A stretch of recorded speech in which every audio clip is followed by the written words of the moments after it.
Get 'em, Jimmy, where low shack at? The bottle's getting empty up the crack and we stacking chips. All of it's what I want. Plus money winners, that's what I'm on. You can say I'm gone. I prefer elevated pub sports radio. Time to get educated, get produced. Leave the juice, letting loose with so much abuse that the bookies wanna call it truth. They getting slaughtered. Can't forget Jeff and low baggers in the chat. That's a lethal weapon 'cause we be pubbing.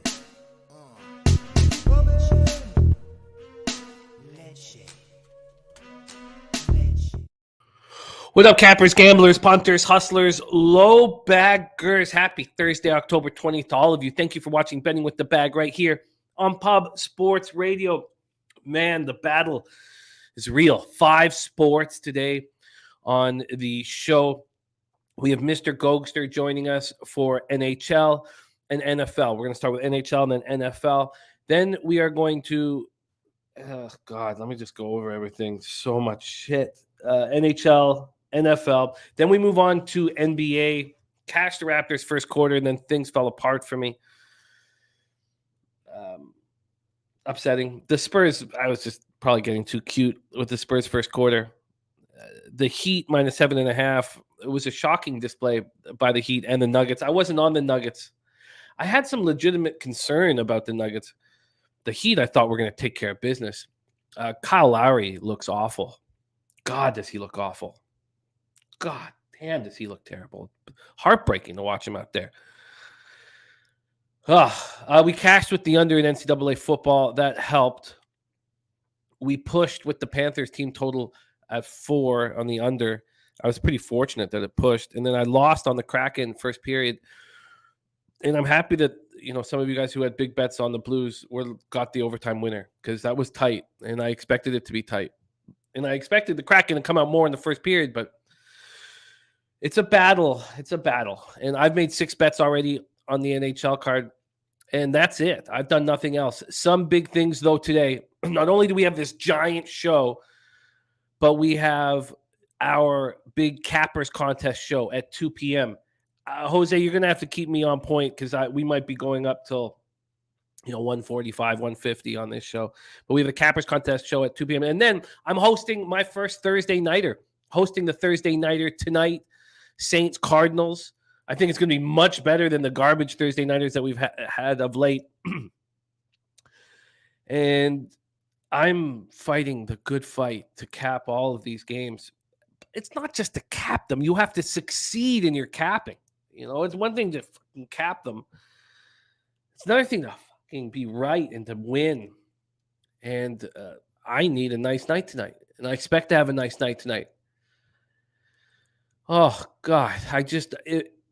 If during this football game, my night is going south, I'm going to lose my shit. I just feel like I'm on the edge, with stress and being prepared and working hard. And I'm going to fucking lose it. Okay. All right. Thank you guys. Thank you guys for joining us. There's no show here without you guys. You make it special, and I love capping with you.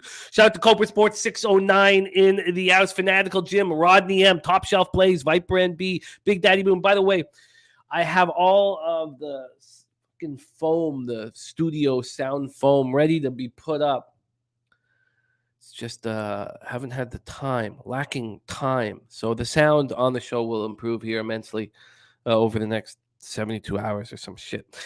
God. AJ 1337 hoops 590. Nuke Worker says, "What up, fellas? Already on the Astros minus 1F plus 160." You guys were all right about that being easy money. I don't mind that I'm just sticking to this plan that things all have to correlate because I'm up in all those. On all the sports. I've started out negative in NBA and NHL, but we've just started. So but I feel like I certainly left money on the table, and you guys were all right that was just easy money. North Ender, nice little 4-2 day yesterday, but felt like I really could have had a better night. Locked in the under so far in Thursday Night Football. I love that you're on the under. Join me, North Ender, tonight because I got to figure out how I'm going to bet this game out as well. I don't know. C says how Gogster now. I don't know what you're talking about with Ministry of the Word on YouTube. I have no idea what you're speaking of, and likely will not look into it either. But great to have you, Lil C, in the house. There's Jay Rowe ready to go, and there's Clint, star of the Die Hard MMA podcast. And what a glorious NHL day we have today! I've made 6 bets. I'm ready to fucking go. I'm ready to go in NHL, and the hat I'm wearing is one of my bets. Big Daddy Boom, Vancouver, Minnesota over 6.5. Carolina at Edmonton, Carolina minus 101. I'm on the Oilers first period here, also on the over 6.5. Winnipeg at Vegas. You're at Winnipeg to win back-to-back. I'm on Vegas to take care of business. And New York Rangers puck line. I will copy and paste all of Big Daddy Boom's action here so that we can refer to it as we break down our NHL. There we go. Jose, I only sent you NCAA football and NFL records, I believe. But my NHL, I think I sent you NHL too. God, it was just it was a very tough night of capping and a very difficult morning of capping. 5 sports. I'm going to stop bitching and whining like a little. Nuke Worker, Georgia State 9.5 screwed me after that miserable second half. It was, I thought you and Jose were in business there, and we were fortunate to cash the under 60. It got to 59. But, you got to win some of these fucking games that you're sweating out. Mr. Vape, saturated. Viper MB says NBA was wild. Big Bad Daddy Boom talking about his action some more. Mike M. Jeff Slaughter says, down here, we're replacing Go Spurs, go with Tank Spurs, tank. And it's working. God, they were awful. Why was I on them first quarter? Why didn't you send me a message, Jeff, and tell me that I was making a terrible decision? God, it was ugly. Louis Jordan says the Hornets just smashed the Spurs. It was awful. What I hate about action too is Charlotte was dominating, and then all of a sudden the Spurs go on this run, and they make it 24-20, and they have the ball. I'm like, okay, the Spurs going to come back here, and the final score of the first quarter was 38-22. So there was no comeback. There's Nasty Nate in the house. Top Shelf loving the Oilers over. Respect to that Oilers over. Again, I'm on that Oilers first period. Yes, Nuke Worker, I'm excited about it. I'm excited about the opportunity to be working with you guys all day. Thank you. Fighting this fight. Thank you, Rocco. Thank you. Parlangel ready to get to work. Billy Friedrich, Ron Crawford. Rocco Rogers on Framber over 4.5 Ks. Minus 160. Cardinals minus 1.5. And by the way, for that baseball game, we're going to be a 4-headed monster. We're going to have Jose Bouquet, Daby Cab, and Sharpie's bets here for MLB. That's going to be a lot of fun. Thank you, Top Shelf Plays. This was a gift from Dutch Boy Fresh when we were all met up in San Antonio. Johnny Gunn says, I can't wait to hammer the Saints. I would like to do that too, but let's talk it all out. Gogster's going to stick with us for NFL. Says everyone's going to take the Cards because Hopkins is back, but that doesn't change the fact that Kyler and Cliff are not on the same page. The Cards are bad. I like where you're at. Von Polo says tough week, but let's get this fucking cat week. I worked my ass off on this card. Let's reap the rewards. Damon Santori says I'm still high from being at the Padre game on Saturday. I love that. Real Deal Prime, Buffalo Sabres, baby. What a big win that was in Edmonton. Now they have to do that in Calgary, undefeated Calgary Flames. Ronnie and Briggs said the only thing I hit last night was a live bet on the Astros. Yeah, let's get to work. Blue Balls play of the day is the Sens over. God, the Stutzla and Brady Tkachuk look awesome. I have them both in the hockey pool, and I'm back where I belong in first place in that bitch. Birdie ready to go. Says looking forward to the NHL card today. Still looking at the NFL game. Christopher Comentini says let's fucking go Vegas Knights. I didn't take him on the puck line, but I support anyone who does. AJ says Canucks not going to get their first win until the home opener. I'm a little uncomfortable with that game, although you guys know what I think about the Wild, and they've shown it. It's just 3 games in, but I am uncomfortable with that game. Plus 100 for the under in the Sabres game. I've bet 2 unders. I know it's just been over all day, but I bet 2 unders. Hornets and Detroit. Christopher Comentini says I read that as 100 sweaty people. Laughing at the Hornets roster while back in the Spurs. Yeah, I wasn't laughing at the Hornets roster. I just was trusting Pop like an ass clown. Slatsy 4-1 night last night. Says Montreal strip joints are the best in North America. Coyotes have been in our city for 2 nights on Habs first period. They are the best in North America. If you ever get a chance to get up there, contact dances. That's what they're known for up there. Contact dances. Okay. Nasty Nate. Okay, well, let's get to work. Brady says we talking NFL caution on the Saints with Hopkins playing. Cards average 32 points per game without 18. Yeah, no, they have Hopkins, although most are undervaluing him back, will make a huge difference. Leaning card. There's Turnsy in the house. All right, let's get to work. Butter age. Okay, let's get to work right now. Welcome your first guest of the show. There's a bunch of guests. This is a packed show. It's going to be a lot of fun. We got to make this fucking money. We're working together. We have to have a big day today. We got to stay focused. We got to be brisk, and we got to find winners, find angles, use our work to our advantage. Please welcome the pride of Belleville, Ontario. It's not difficult to be the pride of Belleville, Ontario, by the way. It's lackluster. A lot of neck tats and limps. It's a limping capital of Canada. Please welcome Mr. Gogster in the house. Gogster, how are you? Good, Jimmy. Good. Thanks for having me on as always. Chat, how you guys doing? Nice hockey card today. Nice cold weather coming in up north. So it's hockey season. Let's cap some winners. Nice juicy card. Looking forward to the football game too, guys. Nice one here. Saints Cardinals shouldn't be a 6-9 or a 12-7 final here. I think we're gonna get some offense. So let's get after it, Jim. Let's get to work, my friend. Let's get to work. We start 7 p.m. Eastern. Anaheim Ducks 1-3-0, 0-3-0 on the road at the Boston Bruins 3-1-0, 2-0-0 in a home at TD Garden in Boston, Massachusetts. We have John Gibson, who's come out of the gate awful. I mean, it's just the same. Like, he's got a legitimate hockey team in front of him, and he's just come awful out of the gate. Linus Jomark has looked very strong, as the Bruins have looked strong. Anaheim power play at 16.7%. I expect that to continue to succeed. That's not succeeding, obviously, 16.7, but I do love some of the pieces on that power play with Zegras, Terry, and Mason McTavish, who I did predict would be the rookie of the year. 62.5% penalty killing. That's got to be changed. Boston, 25% power play, 92.3% penalty killing. They're playing well. Ducks have opened up this road trip with multiple goal losses to the Islanders, the Rangers on Tuesday, and then they fell 4-2. Oh, no, sorry.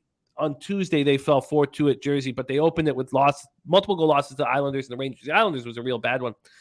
And I think it's that time again where we fade all Western Conference teams playing Long Island. I think that we go right back to that. That worked so well for us 2 years ago and 3 years ago. Bruins had their 3-game winning streak snapped in a 7-5 loss to Ottawa on Tuesday night. Tough spot. That was a real tough spot for Boston, too. Oh, God, but look at Brady and Stützle. I mean, oh, God, they look so good. Now, Stützle didn't have a point before that game started. I got him in the pool. I was waiting for that to roll. Jake Burns says, how about that Suns comeback? Well, it wasn't enough for me, Jake. I had them 4.5. ATS. So I got to pull up the line history and where the cash is at. I got to pull that stuff up. I had too many things open. I tried to close everything. But why don't you start with your look? I came very close to betting Anaheim first period. I thought about the Bruins also being angry, and I was like, you know what? Yeah. I can't do it. What's your thought here? Break it down. It's a tough game, Jim. Both these teams have been heavy over trending. You haven't had less than 6 goals in any of these teams' first 4 games. So the thing is, though, the spot for Boston here, they're coming off a back-to-back in Ottawa. They've had a day's rest, and now they're starting their number 1 goal in Ullmark, who's 2-0 with a .927 save percentage. So advantage is completely in Boston's favor. I actually would have thought, Jamie, this line might be a little higher than what it is. -191 seems a little light. But you got to, whenever you have a team, guys, they've lost the last 3 games on the road. I get a little nervous, to be honest, Jim. It's kind of like San Jose going up against the Rangers here. You lost so many games here. When are they just going to come out and just show up? It's an 82-game season. They're not going to look too good, but a few games here and there, they can. So I don't have anything on this game just because Anaheim's a young team. We talked about McTavish, Terry, Zegras. They're a deep, quick. They can put multiple pucks in the back of the net. It's just offensively they haven't looked that good. And like you said, Gibson, who's a much better goalie, he's got to be better. So I would lean towards Boston here, but I don't want to throw this one on the card here, Jim. It's going to be a pass, but I would think Boston. They're coming off Ottawa, Florida, Arizona, and Washington. 6-3 against Arizona, I don't like either. So I got nothing on this game. 6.5 total is pretty high too, so I don't want to take the over here. Maybe a Boston and a parlay, but I got nothing on this one, Jim. I don't feel too confident in it. I have DeBrusk in the hockey pool. I love the way he's looked to start the year. He got hurt in game 1, and he's come back with a flourish. Yes. I knew that with Marchand out, that he was going to get some extra opportunities on the first line power play, and he's looked very good since he's come back and is healthy. One more thing, too. I'll be really quick. It's just the one more thing is that the new coach, too, for Boston, I know that's helped DeBrusk, I believe. I think he was clashing with Cassidy for a long time. So just the new coach, I think, has been a bright spot for 74 there. Yeah, because he demanded a trade last year. He did rescind it. But, yeah, no, I hear what you're saying. What did Birdie say? Birdie said, I said before, Ducks are not a good team. However, a young, energetic team that will be able to drag some wins versus good teams lean heavily on the Ducks tonight, but we'll be betting both teams to score in the first period. I do see some goals tonight. Die Hard MMA is on the DeBrusk prop. Pinnacle has not moved it nearly as far as some other books, but what Piker is saying is true. Even at Pinnacle, Boston got up to minus 229. And that was at 5:30 this morning. They're down to minus 204. They got down to minus 191. So there has been buyback over the last 15 minutes or so. From a totals perspective, it opened up with the under 6.5 at plus 106. It's now at plus 105. Look, all these games are going over right now. And be careful, though. There's going to be a chance to take advantage of these plus prices. And I hopefully am taking advantage of 2 of them today on the under. So let's take a look at, by the way, the under 6.5, though, got down to minus 103 as of midnight. Public coming in and betting the overs here. Birdie says this is a Duck spot. Historical trends matter. Again, Birdie, you know that I do not believe historical trends are important in out-of-division and out-of-conference hockey games. That's a difference in opinion that we have here. I think that it's absolutely a useless statistic. Those Ducks were a completely different hockey team, but it's fun, disagreeing and being on the other sides of I wouldn't talk anybody off Anaheim, that's for sure. Here, this could be a spot for Anaheim. I don't want anything to do with it, but people in the chat are leaning Anaheim. I don't mind. I know I said Boston and a parlay. It could go either way. So nothing to do with this game, Jim. I like to move on. Yeah, we will move on, but let's just touch on the cash flow here. 7,162 tickets, and you have 93% of the tickets and 91% of the cash on the Bruins. And we saw a 30-cent move to the Ducks from 5 a.m. till 9:30, 10 a.m. Then 80% of the tickets and 92% cash on the over. It's a lot of public money on Boston right there for it not to move. Yeah. Go the other way. Yeah. No, and I love Birdie. I love capping with you. So, it's fun that we have difference of opinions. If we all agreed on the same shit, it would be boring. All right, and then Latzy saying Jacob Vrana enters the NHL Players Assistant Program. Was he out with Turnsey? Okay, I only read the first bit of that. Okay. Vrana. Okay. Birdie says we should do this every time I say if I'm right, you pay me $1. If I'm wrong, we keep track. Okay, well let's times up by 10. Let's go $10 each time. So, but then it does affect because you're on a huge dog and you should get some extra value for being on a huge dog. So we need to think this through a little more, but I'm interested. Okay, I'm with you. I'm off this game. Ducks, Bruins, I am off. Lean Ducks. That's all I got. Let's move on to Nashville Predators at Columbus Blue Jackets. I've moved on this game. I'm on the under 6.5 at plus 105. And let's break it down together. First off, we'll go into the line history in this one and move over here. Nashville, Columbus. We've had the Predators open up at minus 131. They're now at minus 146. And this move towards the Predators has happened over the last 2 or 3 hours. They were at minus 129 at 7 in the morning. So at 7 in the morning, there'd been a 2-cent move to the Blue Jackets, of course, missing Laine. From a total perspective, this has gone 3 cents to the under. It's now minus 103 at Pinnacle, and I got the plus 105 at Bet365. That that makes me feel pretty good. Let's see where the cash lies. And again, I made all these bets without looking at the line movement or the cash. That's my Jimmy. But I do think it's important that we talk about these things Yeah. and just so that we know what's going on sort of with them. But I did not look at any of them, and I love that pumps you up. It does. I like it. It's old school, man. That's what we used to do. Just all right, fuck the fucking markets. Baseball. We didn't talk about the market in NHL last year either. No, I hear you. It's just the movements, right? Like some of the movements would keep you off, but it's good to hear you haven't even thunk of looking at the movement here. But this Nashville Columbus game, it's an interesting one. I'm more on your. I had Nashville team total over 2.5 written down originally, but I think this is a better spot for Nashville. Just Columbus is a weaker offensive team, in my opinion, guys, compared to the LA Kings and even Dallas. Dallas has looked strong these first few games. They beat up on San Jose 3-2, 4-1. And you had 5 goals there. You need 7 goals to beat you here, Jimmy. I am more leaning towards you're under there. Saros is a much better goalie than what he's shown. 1-2-1. We know he's a much better goalie. Mers Lincoln's too. He's 1-1, coming off a bit of a sickness in the first few games of the year. So these 2 goalies should only be better, only get better as time goes on. And you got a really pissed off Predators team. Defensively, I can only see them being more accountable. And then you got Columbus here, 4-3 win against Vancouver, 5-2 loss against St. Louis, 5-2.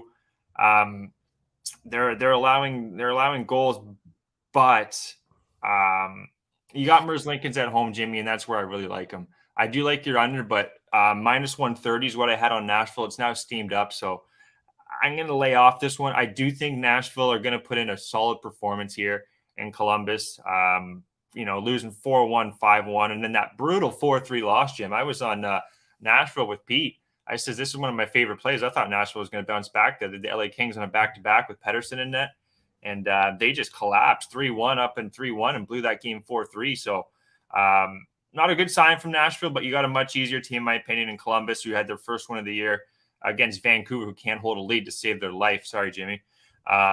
But yeah, I like the under here. I'm with you, and I would lean towards Nashville. No play for me, but I like your under, and I'm leaning Nashville. I really like the under in this one. It's now, by the way, at minus 110. And I can see that. I can see that going down too, Jim. I beat that shit by 15 cents, and I also bet it an hour ago. But let's talk a little bit more why. I love your breakdown of the goaltending. For me, Johnny Hockey better get used to not scoring power play points. Yeah, because that's the decision that he's made. Dan Bonner, thank you for the dono. What a guy. What a guy. Thank you so much for the 20. That's the kind of thing I need to get pumped up.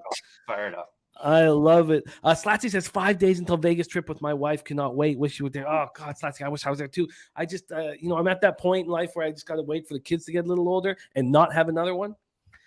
So that's the goal right now. Okay, but God, and Dan Bonner, this is great. That just pumped me up. Dan Bonner, thank you. And Slatsy, God, I have an incredible time. Dan believes in us. Let's go. Nashville power play at 4.8%. Penalty killing at 81.8%. Columbus power play at 0%.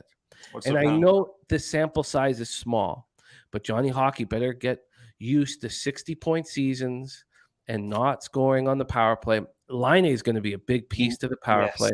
Yes. Boone Jenner will win faceoffs and stand in front of the net. Zach Werenski is a nice piece at the point, but no one's going to be passing you the puck in perfect situations anymore, Johnny Hockey.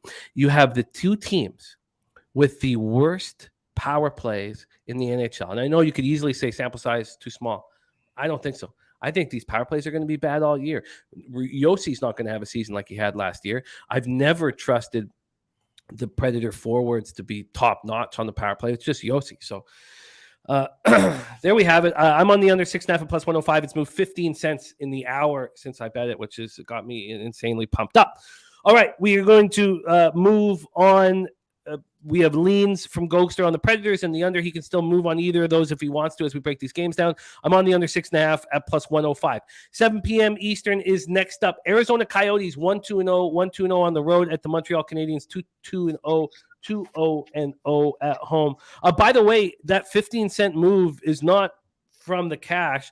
51% of the tickets are on the over and 53% of the cash. So it's the gamblers maybe, or I don't. The 15-cent move is not because of big Yeah, bet. I got one question, Jim. Where's the cash on the side there for Nashville? Oh, it's all over Nashville. 77% of tickets, 89% of the cash, and it's went up too. Yeah. I feel like Nashville's the play here, but it's kind of got 145.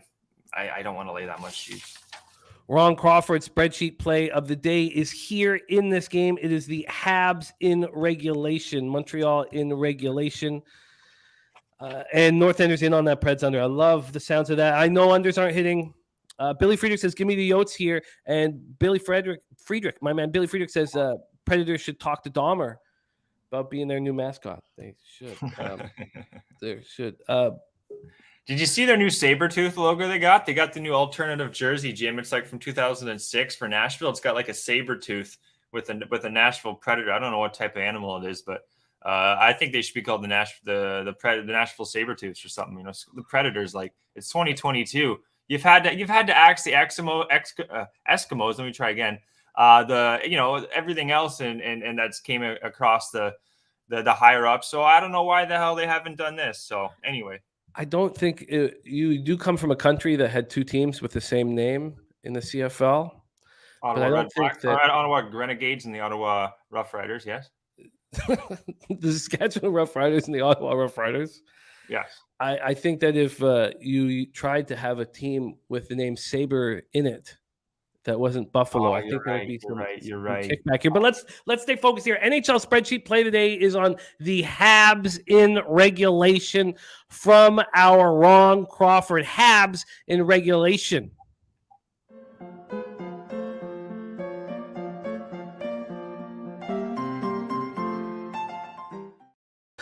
All right. I like that. I like that look. I get that look. Let's talk about it. Bell Center in Montreal, Quebec. You have Carol Vejmelka, 1-2-0, 4.35 goals against average, 894 save percentage, going up against Jake Allen. I said at the start of the year, I think Jake Allen's going to be very good this year. He's showing that. He's been a leader on this young team, and he loves the opportunity to be the starter. Arizona's power play is what's bringing the magic here. They opened their season, losing 2 games, but then a big 4-2 win at Toronto on Monday night. That meant a ton to these players. And now Slatsy's right. They've been in Montreal with the best strip clubs in the world, or in North America. Best strip clubs, North America. Got to stick to that. Well, we'll take the world. Come on. But and maybe they've been out partying. Maybe they have. Their power play, 38.5%. Early, 71.4% penalty killing. There's Robert Cherry in the house. And today is the birthday. Okay, I thought it was yesterday. Today's the birthday. Okay, beautiful. Beautiful, Robert Cherry. We'll have birthday pics for you. Robert Cherry, let me copy and paste this. I thought it was yesterday.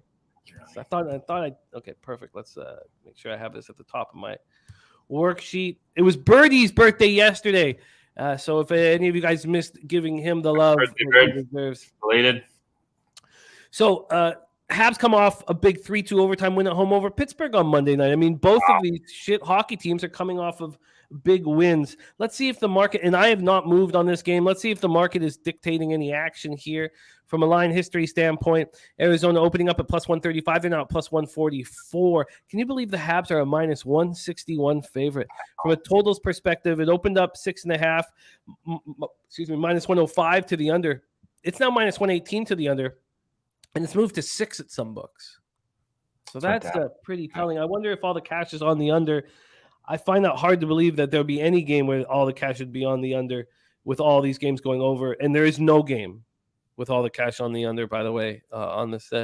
But 65% of the tickets are on the under. Only 29% of the cash. This is strange and difficult. Yes, number 5 orange. I have a few tales of number 5 orange, and they're not all good. Arizona, Montreal, take it away, Gogster. So Montreal guys, they're not nearly as bad as what I don't want to say maybe on paper, but addition of Kirby Dach, Jim, even Sean Monahan, this team, you got Anderson on the third line here with Joanne and Dach. Like, this team's much deeper than what they were last year. They had probably the worst amount of injuries going. They had half the Laval Rockets up on the Montreal team last year, so this is going to be a much better team than what you've seen in the last year, and even what your maybe expectations are, Jim. I think Montreal, just seeing what they did against Pittsburgh, 3-2, coming back down 2-0. that's a sign of a good hockey team. Beating Toronto 4-3 in their home opener too. Their 2 losses came on the road, 3-0, 3-1 against Washington and Detroit. So on the road might be their bit of they can't score, a little more inept scoring, but at home, I see no reason to not take Montreal here. Arizona, I'm low on this team, Jimmy. I'm not taking their power plays into account too much here. Yeah, they've been hot, but Montreal here. Now, defensively, that's the big issue here, in my opinion, for Montreal. They're very inexperienced on defense, very inexperienced. David Savard, but then you got Gooley, Harris, guy from the Hamilton OHL team. I can't pronounce his name. Starts with an X. Kovacek here, Weidman. They got a lot of inexperience on defense, Jim. That's my only hiccup here. But I really do think Montreal is just they're a decent hockey team. Keep an eye on this team. See how they do going forward. But right now, I want to bet on Montreal. I don't think it's going to be a letdown from Pittsburgh.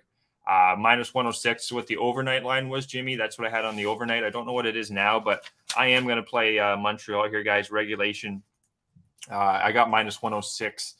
Did you tweet it out? I didn't tweet it out. That's on me. Okay. Can you grab me a regulation line while we break down the next spot? I get it. So we have the Ron Crawford spreadsheet, play of the day, Gogster, united together on the Habs in regulation. That line's dropped, though, for Montreal. Just on one of my books here, I'm seeing minus 155. They got 60 minutes, minus 120. What the hell's up with that? That regulation should be plus 100 at least. Ron Crawford got minus 115. He got minus 115. Yeah, I saw minus 106. I don't have the book it was at, but I do trust Montreal here. I really do. Their makeup of a hockey team is much better. And what's Arizona going to do? Outscore this team, Jimmy? Defensively, they're a little bit weaker, but and what they did against Pittsburgh, who's a much, much, much better hockey team. So give me Montreal here. See if I can find a better regulation line here real quick. Minus 106 here at one of these books I'm finding still, Jim. Okay. We'll give you that minus 106. I think you guys are right. I think that I'm going to tail you guys on this. I really do. The line, the movement's kind of questioning. I don't see why the line, why you want to bet Arizona. Yeah, they did win that against Toronto, but this is just a bad hockey team. And Montreal 3-2 win against Pittsburgh. I like that. 3-1 loss against Washington, 3-0 against Detroit, and then 4-3. They've been much stronger against Toronto and Pittsburgh. 1 goal wins, but it's just class here, Jim. I think you got a bottom 5 team here in Arizona, and you got a team that's on the rise here in Montreal. And Allen's looked a lot better this year. Yeah, I get it. I get it. I'm gonna roll with you guys. Slatsy found you a plus 102 in regulation. D Scoop in the house. We also have L Ryan rolling with us. Dan Bonner says the Yotes want to lose. They want the number 1 pick. They want Connor Bedard. Kid is insane. He played for my club team in Vancouver. Giants. So I've been following him since he was. Everybody was talking about him in our community when he was 14. Was he from North Van, Jim? I don't know I think that he came. I don't think he's from there, honestly. I think that his parents wanted him to play at the club. So I don't think he's from there. No, I'm not sure though. Well, it says born North Vancouver here. Okay, then he is. For whatever reason, I thought they just wanted him to play over on the North Shore. The Burrard, the Burrard inlet, whatever that is. Burrard Inlet. Yeah, Burrard. There you go. Okay, let's roll on here. Slatsy's saying the Habs team is in such a good place. They love St. Louis. They just found a family for Slavkovsky to live with because Marty said he's 18 in a big city. They will skate through a wall for him. Fanatical Jim says, I think Coyotes on the road will be value at some point. These young guys will be hyped to play in other arenas besides their dump. There's truth there. 100%. Yeah. And Cindy, we all thinking of you. Says the surgery went well. Now just the physio, and in the hospital till Monday. Thinking of you, Cindy. Sending you all the positivity, love that we can, and we thankful that you cap with us. We love capping with you, and much love. And let's get you better. Let's get you home. All right, let's keep rolling. Next up for us, San Jose Sharks at New York Rangers. Sharks 0-5 to start the year. Rangers 3-1-0, 2-0 at home, Madison Square Garden, New York. Capo Kakkonen expected to start. He's been awful. I mean, they don't have they've just put themselves in a terrible situation. But I don't think Mike Grier is doing the wrong thing. I like Mike Grier a lot, and he wants his team to be the worst team in the NHL because that's how you become the best team in the NHL. We've seen it time and time again. So I don't think Doug Wilson was doing the wrong thing, trying to keep this team afloat with Carlson and guys like that. So Shesterkin undefeated this year, 2.68 goals against average, 905 save percentage. San Jose's power play at 5.3%, but perfect penalty killing. Rangers power play at 33.3%, penalty killing at 78.6%. Sharks coming off their fifth straight loss to open up the campaign, 5-2 at the Islanders on Tuesday night. Rangers bounced back from that 4-1 loss at the Jets by beating the Ducks 6-4 at home on Monday night. Let's take a look at the line history here. We got to speed up. We got so much to get through today, so let's really try to move quickly through these games. NFL is next for us.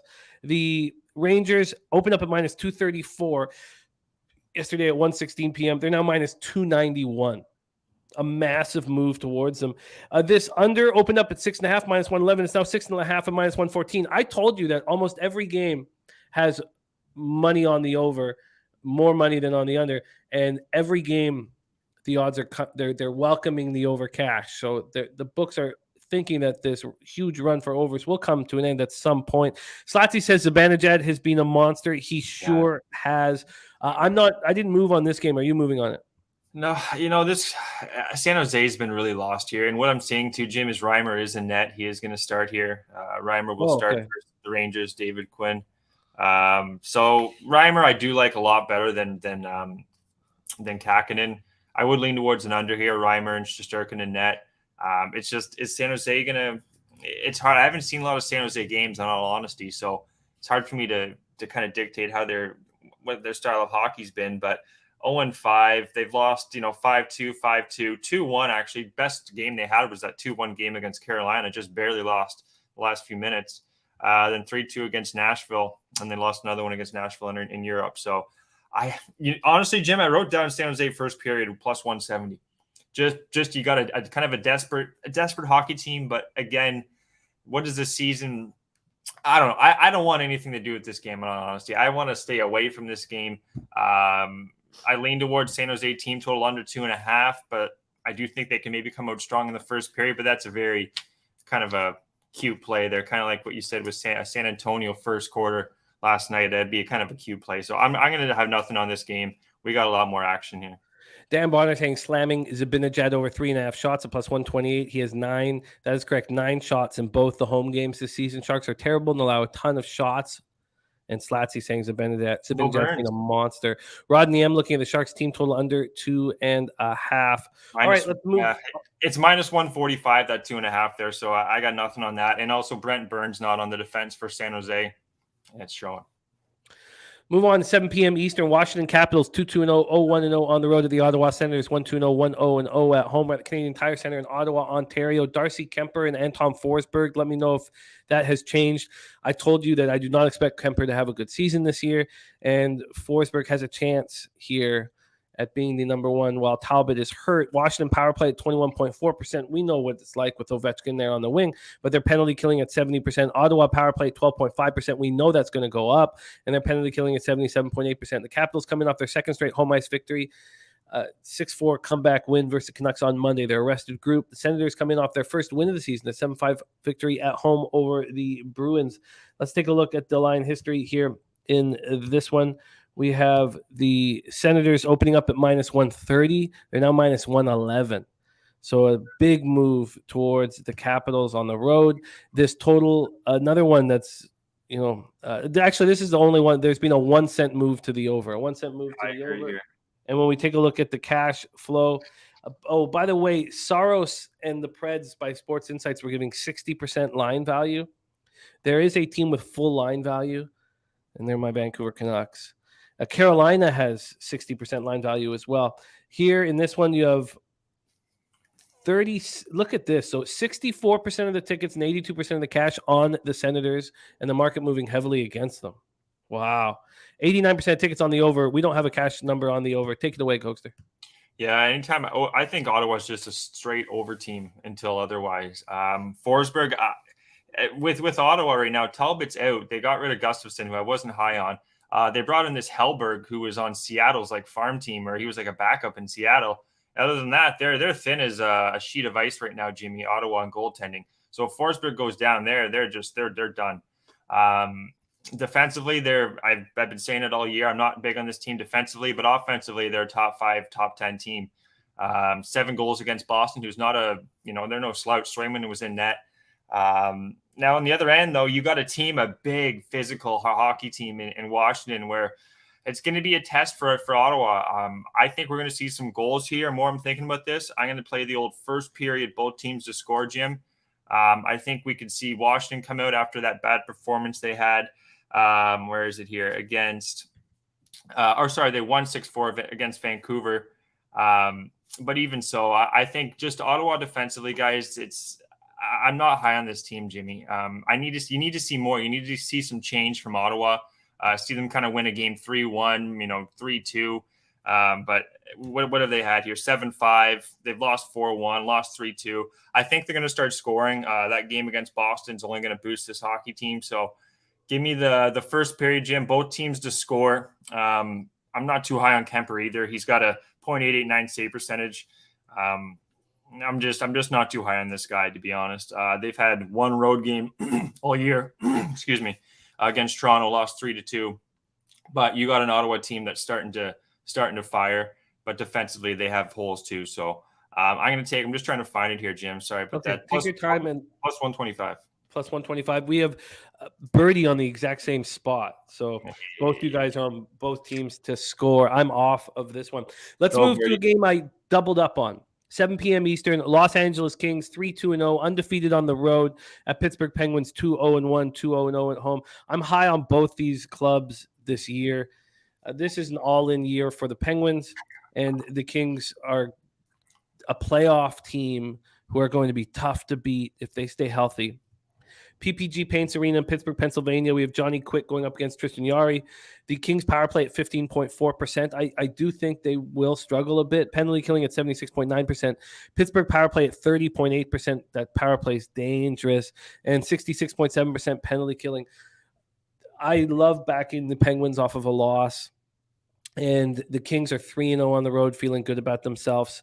Arthur Meade Jr. in the house. What up, Arthur, my guy? I'm on the Penguins -1. And I'm also on the under 6.5 at plus 105. I'd love to see if I beat this. So it's still at 6.5 and minus 105 or plus 105. So this one I didn't beat, sadly. Not like that Blue Jackets one. But I just think this is going to be – I know that these are teams from different conferences, but this is going to be an intense hockey game. And, I think both teams are going to test themselves here. Size up they know the opponent is strong and see where they stand. And this is an angry Penguins group off of the loss to the Habs. And the Kings are a big, plodding hockey team. Now their youth has speed, but their veteran core is big and I want to say slow, but I won't go that far. There's son Dizzle in the house joining us from Pearson Airport in Toronto. What a guy! That's so much fun hanging with you at Pearson. Jesus. So let's talk about the line history in this one. Kings, Penguins. We have a 9-cent move. Well, the Pens go from minus 190 to minus 181. They were down to minus 173 at 1 a.m. So the initial move was clearly towards the Kings. From a line history spot in the total, it's moving to the over. That makes me a little nervous. There's been a 4-cent move to the over. I thought they would agree with me that this would be a really tough sort of a play. I don't want to say playoff with these two teams from different conferences, but it's just a tough game.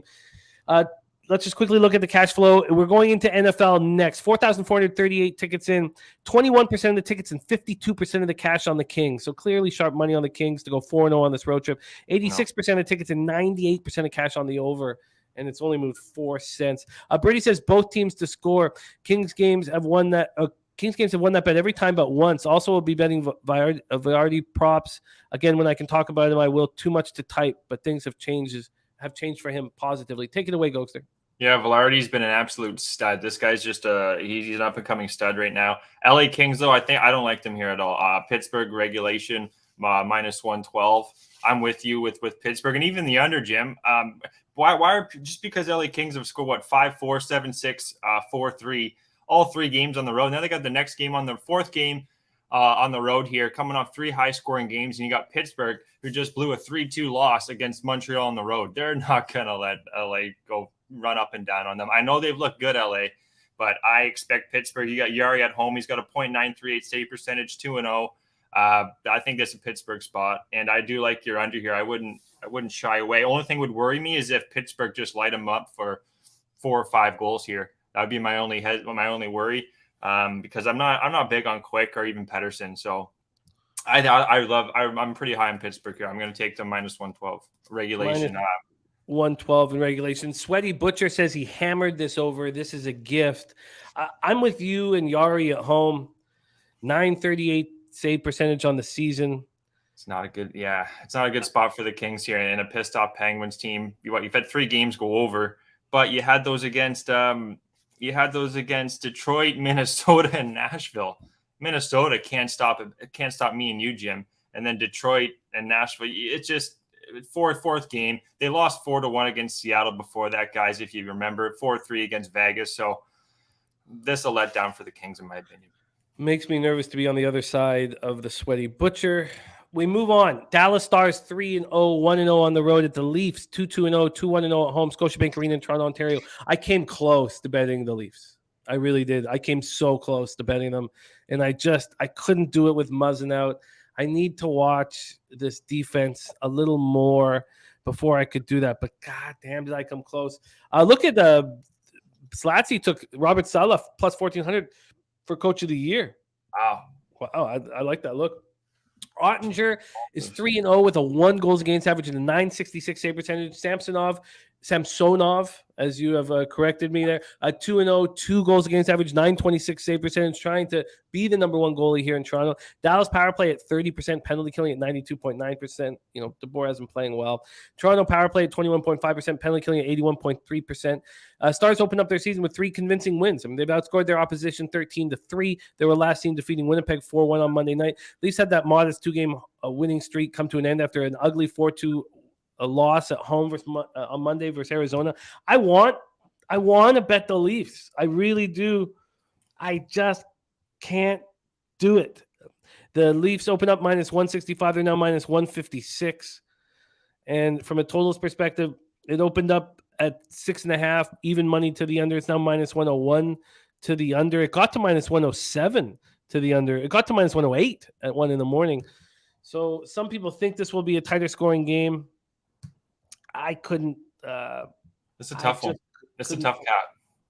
And quickly, just where the cash lies here, 42% of the tickets, 47% of the cash on Dallas, and 29% of the tickets and 47% of the cash on the under. So some big bets have come in on the under. Take it away. All right, so Robertson's in. They called up Nick Robertson from the AHL Marlies. He's taking the spot for Dennis Mulligan. So I caught Robertson here. He played with the Marlies. The Leafs in the preseason, Jim. This guy's, it's his time. He's coming around. He's been like 2 or 3 years on the Marlies here. Robertson. He's actually has a chance to go up against his brother. I just clicking in. It's Robertson versus Robertson here. They called up Nick to go up against Jason. So you got the 2 brothers playing against you. I think we're going to see some fireworks, to be honest here. Samsonov, he's looked all right, 2-0. Same with Ottinger, 3-0. But I think we can see some goals here. And I do think this is a Toronto spot. I think Toronto get this one done. I'm not going to bet it. I lean towards both teams to score here in the first period, Jim, despite how well Ottinger and Samsonov have looked. But I do think Toronto get her done here. Robertson addition, it's going to boost this team. Dennis Mulligan looked good the first couple games, but he needs time in the AHL, where Robertson, he's been there for 2-3 years and looked absolutely great in the preseason. I'm surprised he wasn't on the team. So he's on the second line with Tavares and Nylander. Toronto should have a nice bounce back here. I'm not going to lay the money line, but I can see this even going to overtime. So I don't want the regulation. I'd be Toronto or nothing here, Jim. Totals tough for me. Sky Dragon says here, I'll help. The defense sucks. Dallas defense does not. Dallas wins. Brady says, for what it's worth, this is a smash Leaf spot. So much media drama this week. They will want to shut it up. And that only happens if the Leafs big 3 perform. And my expectation is they will. And he loves the under. Yeah, and Sandin's on with Hall, Riley with Brody, Giordano with Mete. Mete's, surprised he's even on the hockey team, but I don't mind. The Hall and Mete are the 2 weak links, but you got, Riley, Brody, Sandin, and Giordano. Those aren't, I don't mind those 4 defensemen right there. Dallas, haven't seen a lot of games, but they've came out really strong. And like I said, Robertson brothers going head to head. How do you not see some goals there? Even one of them to score, Jim. I could see at least one of those two scoring tonight. I hear that. I would like to be able to bet the Leafs. I just can't from what I've seen. But let's keep rolling. We got to be quick because we got NFL, NBA, MLB. We're so full with sports here, and then we close with NCAA football. So we got to keep moving. Next up, Devils, Islanders, 2-1-0 are the Islanders. All 3 games at home. It's their 4th game at home at UBS Arena in Elmont. And I tell you, the Islanders are going to be very valuable. And the market will catch up. They haven't yet. I'm on the Islanders here. Sorokin has a 1.52 goals against average, 941 save percentage in his 2 games. They have not allowed a goal against while shorthanded, 100% penalty killing. Devils have had nice penalty killing as well. Blackwood does not look right. He hasn't looked right in 2 years, I think it's fair to say. I was high on that guy too. It's sad to see. He can come around, but he just doesn't look good. The Devils snapped their 2-game losing streak with a 4-2 win at home over Anaheim on Tuesday night. The Islanders won their 2nd straight at home, 5-2 versus San Jose on Tuesday. I moved on the Islanders on the -1 line. I got plus 117. Let's see what the line history is here for this one. 18-cent move towards the Islanders. I love seeing that. There's been an 11-cent move since 8:17 this morning. I love that as well. From a totals perspective, opened up juiced to the under juice to the over at -110. Now the over 6 at -117. So 7-cent move to the over. And when we take a look at the cash flow here in this Islanders game, you have 15% of the tickets, 20% of the cash on the Devils, 68% of the tickets, 99% of cash on the over. Take it away here for us, Devils, Islanders. Not a game I really like, Jim. I don't know who's in net. Is it going to be Blackwood, Vanacek? I don't know who's confirmed there. I kind of think it's like a back-and-back goalie situation there. Sorokin should be in net from what I'm seeing. The Devils are a very young team. Just they haven't put it all together quite yet. I've been saying on these shows, they're a young hockey team. Defense, they're fine on D. They got goaltending issues. Their coach too. I think Lindy Ruff's on the hot seat there, Jim. I don't know how long he's going to be there. The Islanders, on the other hand, they got their new coach here, Lane Lambert, who's looked really good, actually. They're scoring 7-1, 5-2 against Anaheim. And they played Anaheim and San Jose. They haven't played really good hockey teams. The Islanders have had a really easy schedule. Line's only -135. Is that really? -150 now. Wow. I would have thought the Islanders would be a little more of a heavier favorite than that. So I don't want anything to do with this game, Jim. Total and sidewise. Question marks. Who's in net for the Devils? And I don't know what I'm going to get from the Islanders here. They got Tampa Bay on Saturday on the road, so I don't think they're looking ahead. But and the Devils have San Jose Saturday, so they got an easy one coming up. I got nothing to do. I'd lean under, but I don't know who's in net for the Devils really. So let's move over to the Canucks Wild. There has been a move towards the Canucks, 7 cents. The Wild have come down 11 cents, -186 to -175. From a totals perspective, this over 6.5 was at -126. It's come back 8 cents to -118. And as I said off the top, this is the only game with full line value from Sports Insights, and it's given to Demko and the Canucks, who have 64% of the tickets, 81% of the cash. 93% of the tickets are on the over, but we don't have a cash number on that. Marc-Andre Fleury's been pitiful, and so has Demko. And I know that Demko will change things around. I don't know about Fleury. Minnesota's power plays at 42.9%, and they're 0-3. They have the worst goaltending tandem in the league. But can you believe that you could have a power play at 42.9% and be 0-3? That's a problem. This hockey team, as I hammered before the year started, was going to go under 99.5 points. They're going to need to get a goalie, Jim. It's clear. They're going to need to get another goalie. And Vitek Vinacek is expected for the Devils. Sky Dragons on Vancouver money line. Fanatical Jim's on Canucks team total over 2.5. 12-2 last 14. He says he's going to keep hammering until they change their staff. Wild have opened up their season with 3 losses and have allowed 20 goals. Last seen in a 6-3 loss at home versus the Avalanche. The Canucks' embarrassing start to the season continued with yet another 2-goal blown lead in the 4-3 overtime loss at Columbus on Tuesday night. I don't mind the Canucks losing like this because I know it will provide value moving forward. It's just these are 2 teams that desperately need a win. Take it away, Gogster. Yeah, goaltending issues, big time in Minnesota here. Both teams to score short and sweet, guys, first period. I know Demko, he can look a lot better than what we've seen 0-3, 0.847, but again, similar to the Devils right now with Ruff, I think Brucey there, there's some problems in Vancouver land. So What would the problems be? It's just a bad start on the road. no, I hear it, but it's how like blowing those games. Like all right, guys, first one, okay, second one, okay, third one, okay. All right, it's been 4 times now. We've been up multiple goals and we've blown it. So it's you kind of I don't know. It's just there's problems there. I don't like seeing that. Usually, anyway. Minnesota, Vancouver, both teams to score. Fleury's just gas can city. Vancouver can score. My only worry would be maybe is if Demko stands on his head the first period, but you got 2 teams that haven't won a game all year. So you have desperate hockey teams with bad goaltending in Minnesota and just a bad real core, I'd say right now in Vancouver. Not core gym players, but just with the coaching right now. I don't. Bruce Boudreau came in and had a 40 winning percentage to take him in the playoffs, and after 4 games of a road trip. I don't know what's happening. Like what's going? Like I would, you games. know. I don't know why. I really think that you need to tap the brakes here. It's just I really think that it's just ludicrous. A 4-game road trip to start a season. There's 78 games left in the season, Gogster. Well said, Jim. Well said. This game here, you got to think they're gonna get the win. It's their last game before they come home against Saturday on Buffalo. So, yeah, I would definitely lean towards them on a bounce back here. Minnesota, worst goaltending tandem in the league. So, and you're getting a plus 152. Is that? Wow. How the heck Minnesota is favored here by minus 170 with the goaltending they have, Jimmy, is crazy. I almost want to add Vancouver now money line at plus 145. Yeah, will let us know and let me know what the price is for both teams to score. We got to move on. We've gone too long in NHL, and I thought we might, so it's okay. But we've got to get into NFL and then NBA. Also, Billy Friedrich Canucks first period. So let me know if you want to add the Canucks money line and you've got both teams to score. 9 p.m. Eastern's the next one. Hurricanes undefeated. Oilers 1-2, all 3 games at home. A difficult start for them. Jack Campbell's not looked good. Freddie Anderson has looked good for the Hurricanes. Carolina power play at 20%, penalty killing 91.7%.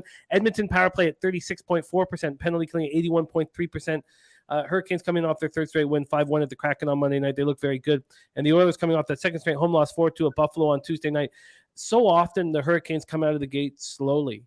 And I took the Blue Jackets first period against the Hurricanes, and I think the first game of the year, and it was a push, and then the Blue Jackets did score the first goal, and then the Hurricanes completely took over the game.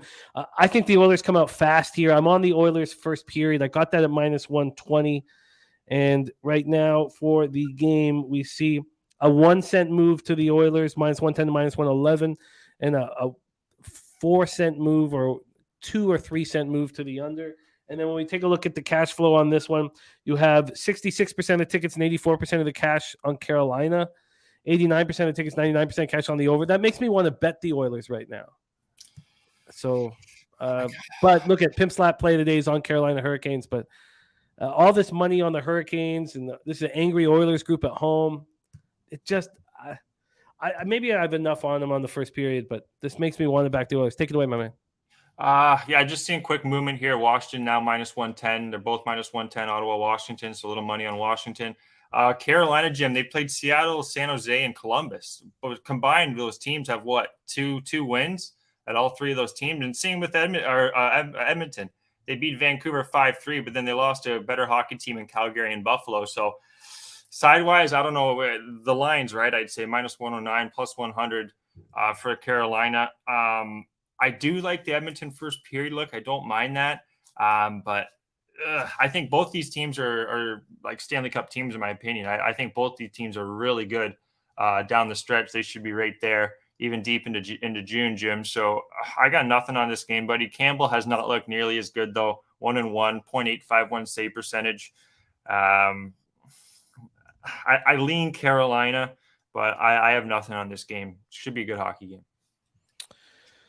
I can't put my money on this game. It's just I could see Edmonton, Carolina winning. I could see it being low, high scoring, Jim.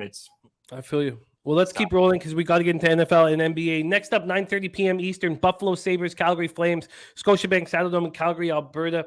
Look, I understand that the Sabres should come back to earth, and the Flames should smash them. But as I said, we've seen Craig Anderson in one game, and he was magic. He always does this to start a season. Markstrom does not look good. You could see, Vladar more this year is what they're saying in Calgary. I'd be surprised if that's the case. Buffalo power play 8.3%, and they're 2-1. Calgary 33.3% power play, 83.3% penalty killing. Buffalo comes in off their second win in 3 games, 4-2 at Edmonton on Tuesday. Flames won their third straight to start the season, 3-2 at home over Vegas. A quick look at the line history in this one.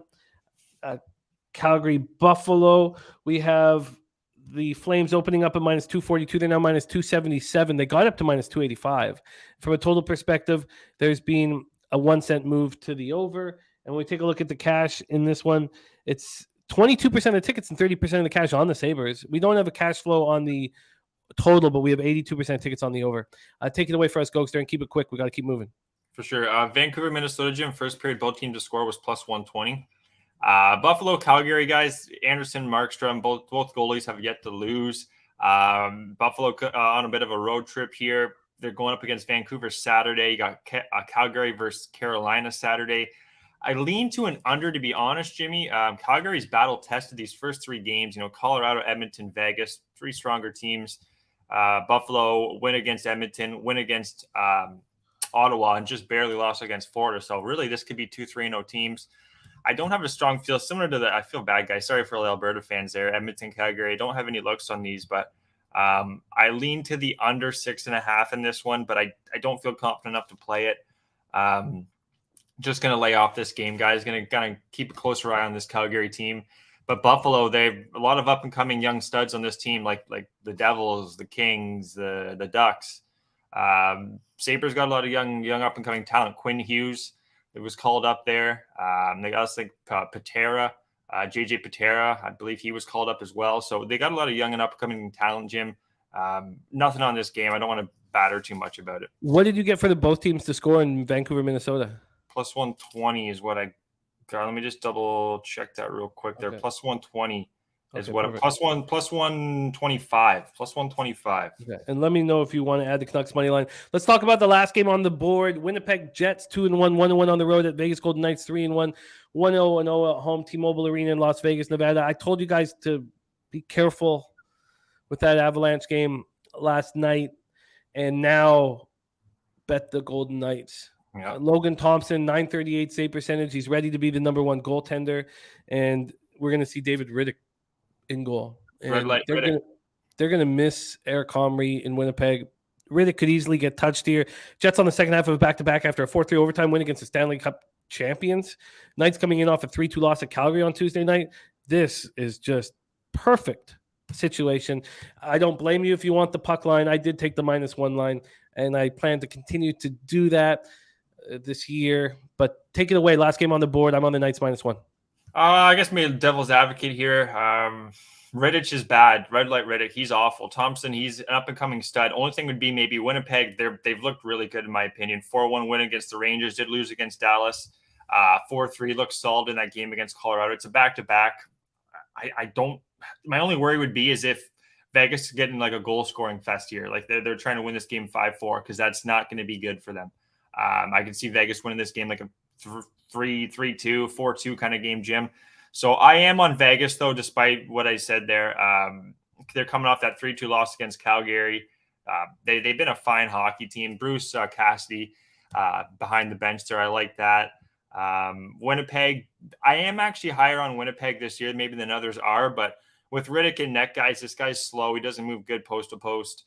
Thompson, on the other hand, he's just a 6'3" guy's a stud. He's going to be really good in this league. So give me Vegas with you, Jim. I'm on them regulation -105. See if that line, just make sure that line's still current here. But I think Vegas, I think they do get her done here after a tough loss in Calgary last game.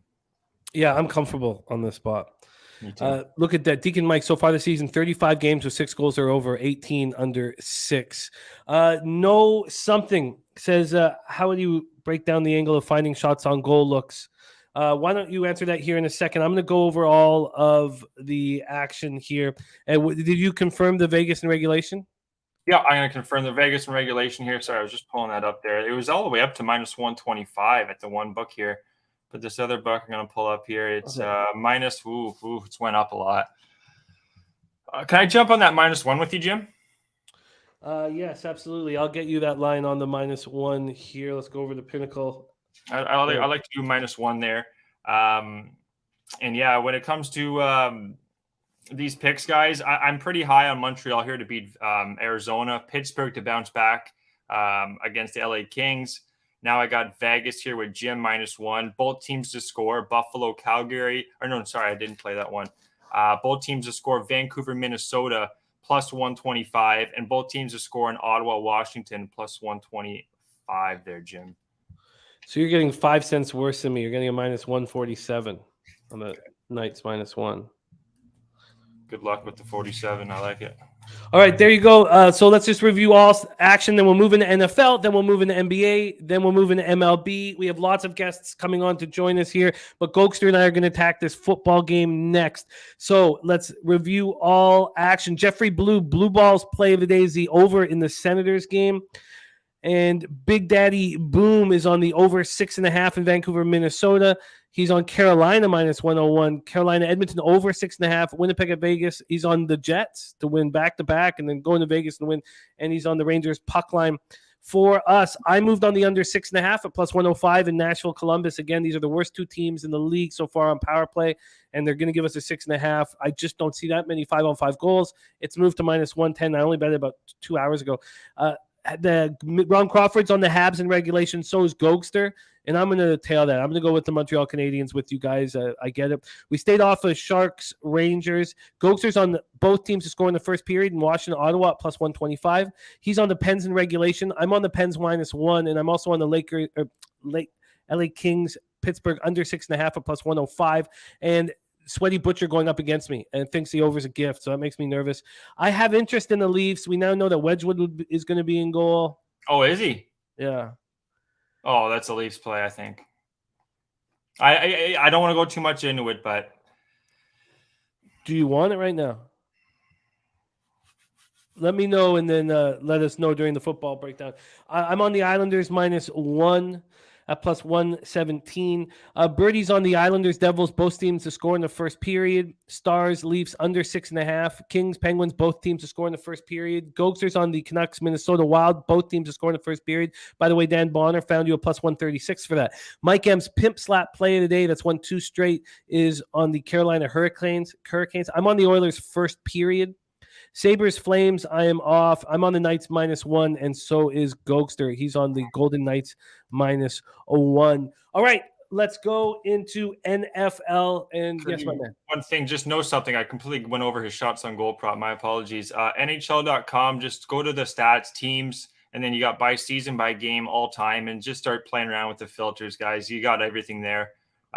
Face-offs, shots on goal type, everything. So just NHL.com stats and then play around with it from there. Let's move on to NFL. The season still has been very good, but 3 of the last 4 weeks have been negative. 2 weeks ago was a really nice week. The really nice weeks are smoking hot, but still, I don't like not succeeding last week, and it is 3 of 4. So let's get to work here. Sharpie in the house is Kyler Murray with Hopkins in the lineup last year, averaged 272.2 yards a game, while averaging 1.8 TDs a game. He's on his yards over 245.5. Says Murray is a different quarterback with a real number 1. Me and Sharpie are together. Okay, well, let's break this down. First, let's go into line history here in this one. I will be live here on Pub Sports Radio this evening, hammering this football game. So jump and join us. And I do want the Saints, or I did have interest in the Saints. Let's see if anything has changed now. From a line history standpoint, there's been a half-point move to the Cardinals. And when we did the show on Tuesday night, there had been a point and a 1-point move to the Saints. So the Saints were +1 on Tuesday night. Now the Saints are plus 2.5. This last half-point move towards the Cardinals came this morning. So money's coming in on the Cardinals with Hopkins there. But this total is dropping, which is interesting. It's now at 43.5. On Tuesday night, it had dropped a half point from 45.5 to 45. And now we see a 43.5. Let's take a look at the cash flow here in this one. Thursday Night Football and Sports Insights is only given, other than this, one team 20% line value, if that, 15. But they've given the New Orleans Saints full line value in this game.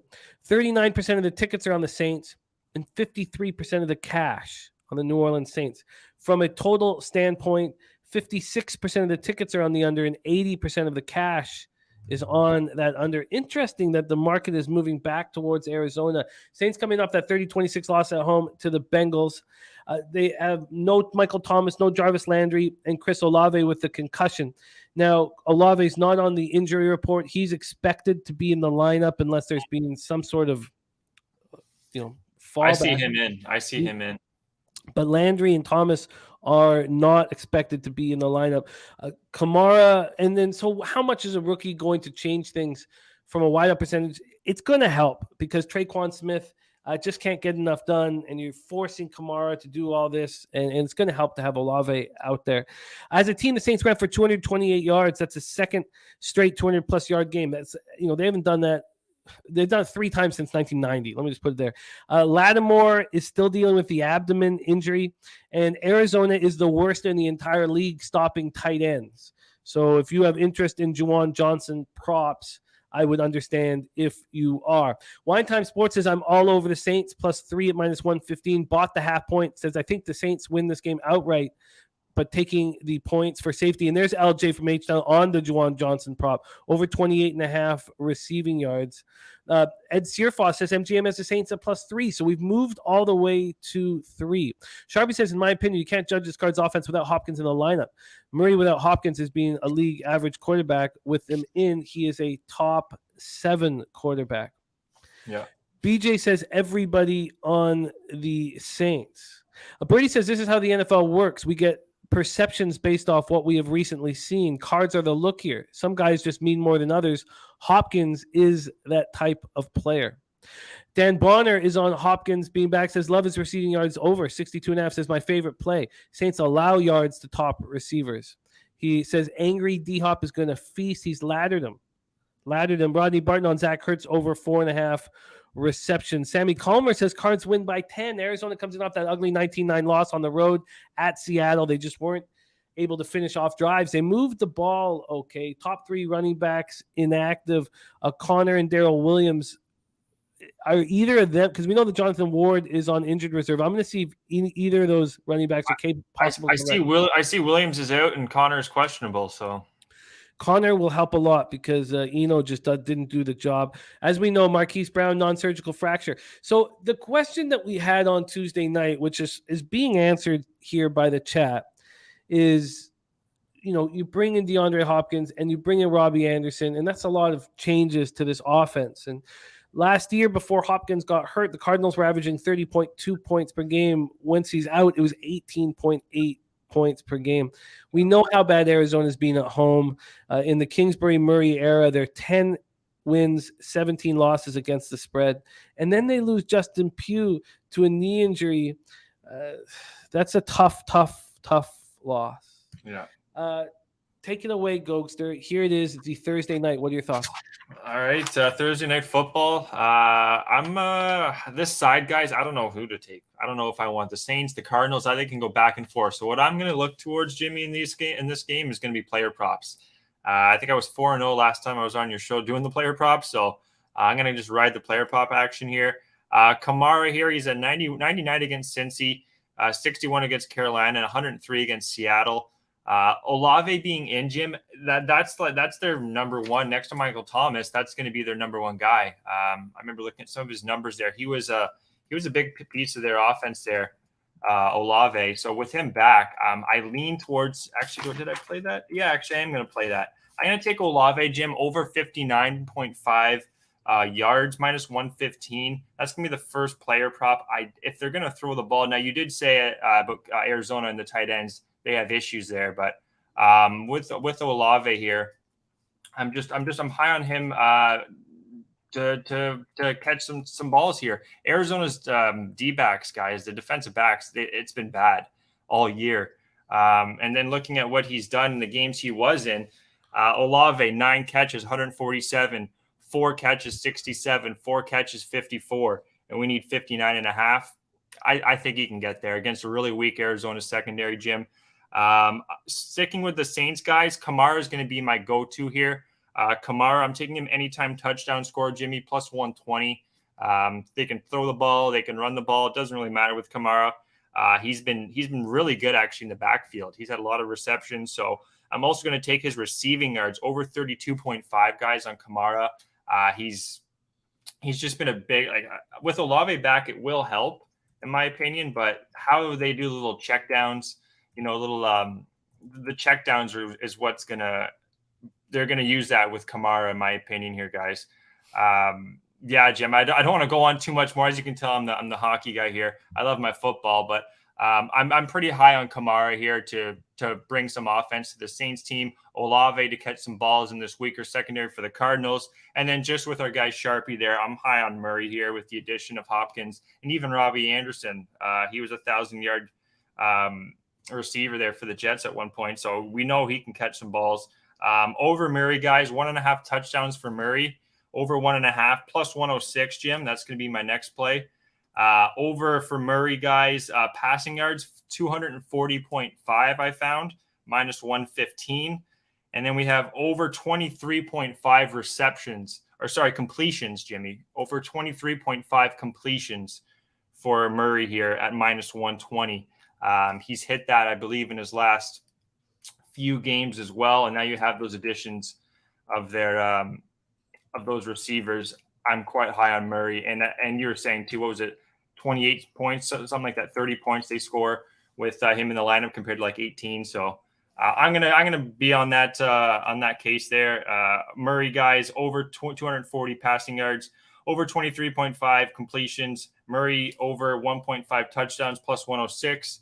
Also, Jimmy, the Saints, I got Olave over 59.5, Kamara over 32.5 receiving yards, and Kamara anytime touchdown at plus 120. So 6 props for you guys for the Thursday night football. Sides totals, I'll leave that one up to you guys, but that's my player props. What was the juice on Olave over 59.5 receiving yards? It was minus 115.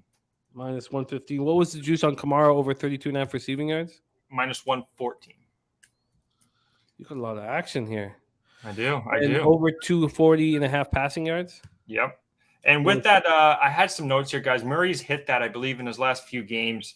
The Saints have allowed that. Saints have allowed 307 to Burrow, 268 to Geno, and 273 to Cousins. So the last 3 games, the Saints have been allowing passing yards. You got their top receiver back for Arizona. Let's go, Kyler Murray. And what was the over 240.5 pass yards? Minus 115 again. A bit of juice here. We got a bit of juice. Plus 120 anytime touchdown score for Kamara. Plus 106 for Murray touchdowns. The other 4 are minus 115, 14, 15, and 20. So, wow. Billy Friedrich has Rondale Moore over 4.5 catches at minus 150. Says it's juicy, but I think it's a slam dunk. Yes, Hopkins is back, but Hollywood is out. Brady says with Hopkins back, Saints won't be stacking the box. We should be looking at Murray's rushing props. With the injuries at running back, Cards Murray will be their running game over 100 yards.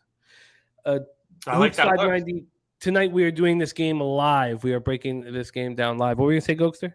I like that look about him running the ball here. Yeah, if they're going to be, if we're focusing on the passing, then yeah, I don't mind that. But yeah, what I think is going to happen here is Kamara is going to be their offense. They're going to utilize Olave as well. It's been proven for the Saints offense. And Murray, why with the addition of not just Hopkins too, Jimmy. They got Anderson, you got Ertz as well. You got several guys they can throw the ball to. So that's why I didn't take any receiving props for any of the receivers, because I think Murray can dish it out to several people here. Do we think there's a chance that Jameis Winston will be under center here? That's my next question. Is Jameis in? I meant to bring that up off the top. They're going to utilize Andy Dalton again, who hasn't looked that good in 3 starts. Jameis Winston, he's close to return, but there's another question mark there. So I think they're going to stick to what they've been doing with Kamara, Jim, just utilizing Kamara. On Tuesday night, I thought Winston was going to be under center. I think that this move that's happened now is almost a confirmation that it's going to be Dalton again. And I think so. I really do. Saturday says they put up points with Dalton at the helm. This isn't our only look here from Cappers on Thursday night football.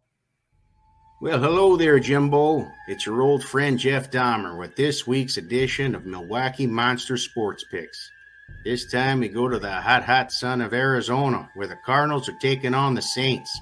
Kyler Murray might be too distracted to watch game film, but maybe he'd like to come watch The Exorcist 3, my favorite film, in my bedroom. Crack open a couple of brewskis, hurdy, something to take his mind off of the fact that he lost his top offensive weapon in Marquise Brown. They're not going to be too cohesive. They weren't very good coming into this one, and even with DeAndre Hopkins coming back, I think it's going to take some time to get adjusted.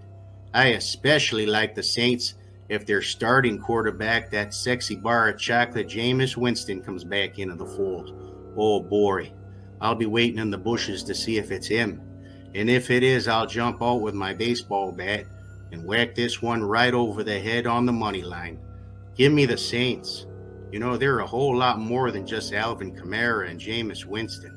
I tell you, if those sexy little bars of chocolate I gobbled up in my apartment were as fast as Rashid Shaheed, maybe I'd have been caught a lot sooner. I think they're going to have all types of crazy little gadget plays to get them running around, scoring points, and putting this Arizona fraudulent team to bed. Give me those Saints on the money line. Leche. Hurdy. Dahmer on the Saints. Dahmer lost cash on the Bears last week, so I wouldn't tell him that. Dahmer is on the Saints right now. Gogster, Good says fading him as fast like that inmate that took him out. Okay, so good on the other side there. Dahmer on the Saints. I guess the most important thing for anybody's action on the Saints is whether Winston will be at quarterback. And at this point, with the market moving so quickly towards the Cardinals, he must not be. Right? I mean, it's looking like it.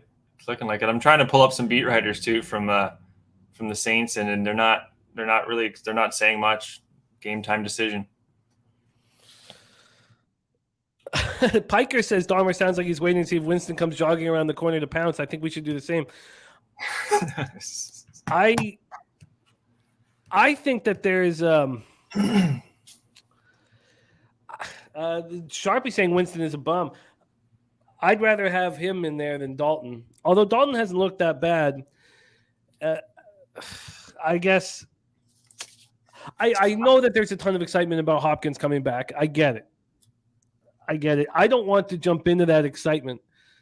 And I guess this is possibly the perfect live betting situation, because if Hopkins can get a nice, pass early, and get the Cardinals on the board early, I'd love to jump on the Saints. Brady says, do you think the Saints are better with Winston? My guess is Winston's playing, to be honest. Sharps will fade Winston here, and that's what we are seeing.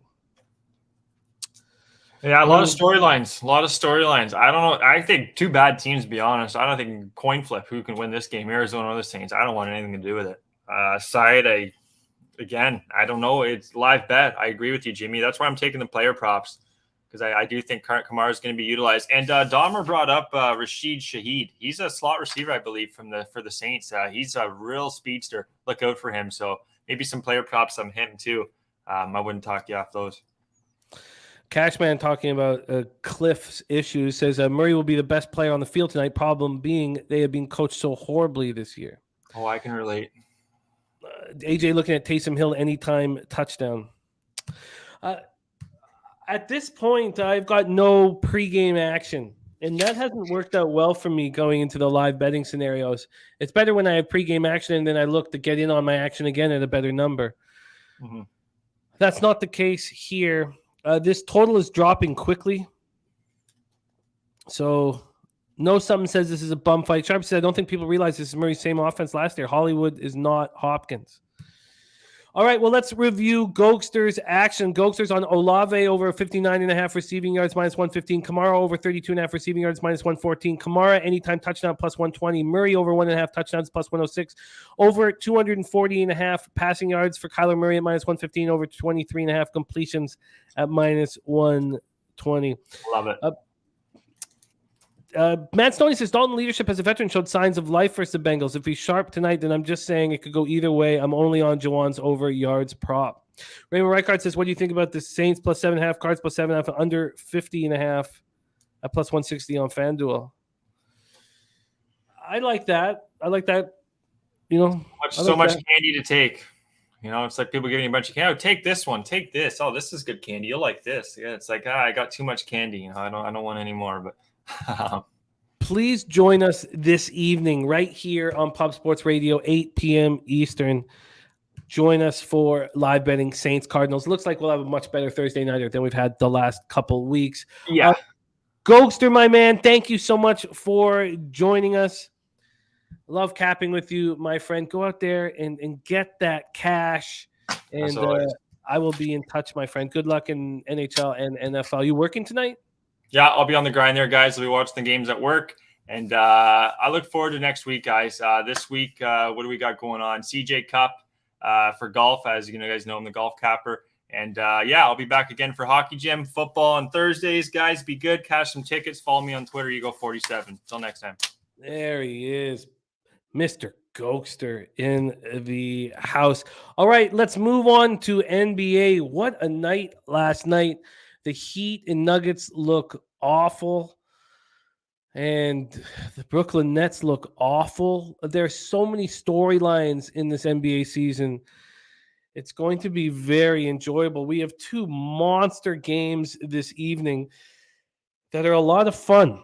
Let's get started. 7:30 p.m. Eastern, Milwaukee Bucks season debut at the Philadelphia 76ers, who lost on opening night, 126-117 at Boston, with Harden scoring 35 points, 5 threes. Embiid went 26 and 15. Tyrese Maxey, 21. The defense allowed the Celtics to shoot 56% from the floor, and they were out rebounded 36-31. That is a perfect recipe of losing. Sammy Comer says 76ers -4 is a confident play. Sweaty Butcher already starting out 4-0 on the season. And T-Mac says, let's get Philly first quarter and first half. Hoops 590 says Chris Middleton's out for 2 to 3 weeks. Bucks are weak at the wings. Bucks are weaker without KM. LJ from H-Town looking at Harden over 6.5 rebounds at plus 112. Harris over 5.5 rebounds at minus 113. And Harold Williams 11-1 so far in NBA. I love it. So everybody's saying Philadelphia, and it's the same online, same on gambling Twitter. Everybody's saying Philadelphia. BJ on Philadelphia full game. No, something says Philly can't go out like that. And Johnny Guns moved on the under 225. Wine Time Sports says, I'm all over Philly -4 today. Big bounce back spot for them. No Chris Middleton, Philly -4. And there's Mike M, the first one on the Bucks money line. Sweaty Butcher said, I said yesterday, Spurs will be a fade all year. They certainly were immediately and all game long. Let's go. Before we break down our expectations of the Milwaukee Bucks, Johnny K liking the Bucks. Let's discuss the line history and where the cash is for this first game on the NBA platter. Next up, we have MLB with Jose Bouquet, Sharpie, and Daby Cab right after this. Let's take a look at what we're dealing with from an odds perspective here in NBA. Move over here, and let's go. This one's going to be it's going to be a fun night of action. We have Philly opening up at -4 at -110. They got to 4.5 this morning at 9:37 in the morning. Since then, they've come back to 4. So we have a 2-cent move to the Philadelphia 76ers. And from a total perspective, it opened up at 225. It's now at 224. All right. Raymond Reichard says, Sharpie, any MLB looks from you today? You're damn right. Sharpie's got an MLB look, and you'll see it right here in 10 minutes. Sammy Comer says, line functionalities all over Philadelphia here. Millsy in the house. What up? So let's pull up the cash flow, and I think this will be telling here in NBA. We have 26,606 tickets in. 52% of the tickets and 89% of the cash is on the Philadelphia 76ers. Everybody expecting the Sixers to bounce back. So why did it just come back from 4.5 to 4? From a total perspective, I don't have the cash amount, but we do have 56% of tickets on the over, and we've seen it drop to 224. It had dropped to 223, so it just came back a little less than an hour ago, up one more point to 224. Sharpie says no Middleton. He's on Grayson Allen, points, rebounds, and assists over 16.5. Let's get this in here. Pop this here. Let's talk about our expectations of the Milwaukee Bucks this year. Let's talk about their starting lineup. Drew Holiday, and important piece offensively and defensively. Then Grayson Allen starting at the 2, and I like it. Obviously, you could say that he couldn't handle all the responsibility of being a starting 2 last year. Maybe with another year under his belt, he'll have the ability. You have Chris Middleton recovering from a left knee strain and left wrist surgery. Giannis Antetokounmpo, the only player in NBA history to average at least 25, 10, and 5 in 4 seasons. He also played all summer with Eurobasket with Greece. Then Brook Lopez. He did not look good from 3 in the playoffs. It hurt them badly, and he didn't look good really. He hasn't looked good from 3 for a little while now. It's almost starting to hurt them when you see him pull up from 3. In the playoffs, he was 6 of 28. On the bench, you have Pat Connaughton, who's out with a calf injury. He's somebody who will hit those 3-point shots. We saw what happened to Brooklyn when they lose Curry and aren't able to hit threes. No Curry, no Harris, no bueno. George Hill, I never know when he's going to step up. You have Slow-Mo Joe out until at least January. And now you have Bobby Portis coming in after getting the contract that he was hoping for. And Wesley Matthews can't get it done. So if you were to say here that where is the wing scoring going to come from the Bucks, I agree. And Sharpie saying that it's got to come from Grayson Allen. Who else will it come from? That's a legitimate, fair statement. And if you see Brook Lopez firing away shots from 3, they're going to be in trouble. They're going to be in trouble. So my question is, if everybody's on the Sixers bounce back, why is it just 4 points? That just doesn't really make sense to me. Sammy Comer says Bucks 8-19 against the spread as a dog the last 3 seasons. Raymond Reichard says 76ers made some good additions to the bench, though they didn't play well against Boston, but they're good ads, plus ads. Sweaty Butcher says Sixers off a loss last year, 17-18 against the spread. At home off a loss, 7-11 against the spread. As a home favorite off a loss, 4-9 against the spread. Everyone banking on the bounce back might be in for a letdown. Matt Stoney laddering Giannis rebounds up to 12. As you guys know, I got off to a horrific start in the NBA last year, and then we ended up nice, strong, up double digits and profitable by the end of the year. And I was staying away from player props, and I think that I probably should let that go a little bit because there was a clear spot with Durant not having his wing players. We knew that he was going to go off, and even when they're down 20 and 25, he scores 32 points. This feels like a similar situation for Giannis. It feels like who else is going to help him offensively? And if the answer is no one, then he's going to put up 30 plus points. it's always uncomfortable when you bet these stars player props, and I've worked so hard to kind of get it out of my system, but that's just me. You watch guys like Sharpie destroy player props all the time. The books, the market here knows that Giannis is going to go off tonight. His player prop is at 30.5, and it's heavily juiced to the over. I've never bet a player prop over 29.5 in my entire life, and I shouldn't start now. If you want to cheat Giannis's player props, if you want to, you can get him at 39.5 at plus 390, which might be worth a cup of coffee. Embiid is at 26.5 points for his player prop, and Harden at 22.5. T-Mac here. Let's pull up T-Mac's thoughts. I just lost it. Bet 365 working Michigan. I can't, but 365 doesn't give you very good odds. They just give you some okay bonuses and things like that. Northender says everybody was on Philly game 1, and Northender cashed on the Celtics. Now everybody thinks Philly's going to rebound at home. Saturated says Giannis Antetokounmpo averaged 33.7 points, 14 boards, 6.7 assists in 11 games versus Embiid in his career. So, thank you, Wine Time. One Time Already Moving says, I want to take my Lakers tonight, but I don't think I can take them. All Logic says Clippers. I'm just going to stick to a T to what worked last year, and I expect it to work again this year. T-Mac says, I feel Philly will start hot, then Milwaukee will make adjustments at the half with Philly getting soft at the end.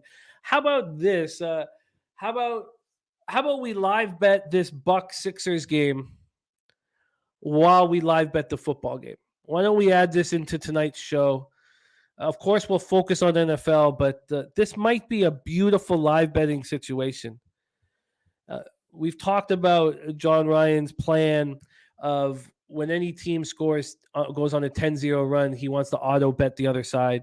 I think that's a nice opportunity for us. So how about I'm not going to move on this game. I don't understand why there's been a half-point move back when all the money's coming in on Philadelphia. So I'm not going to move on this pregame. We know a couple things. We know all the money's on Philly, but the tickets are 50-50.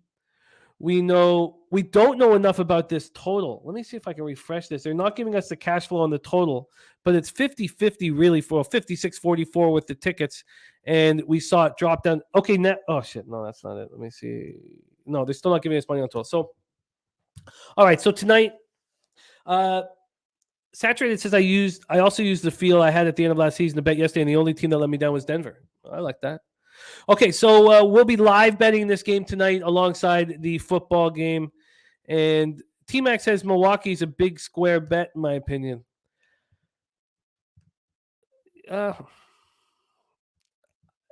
think the term square is a tricky term because square is usually placed on a bet that's on a favorite that the public is all over.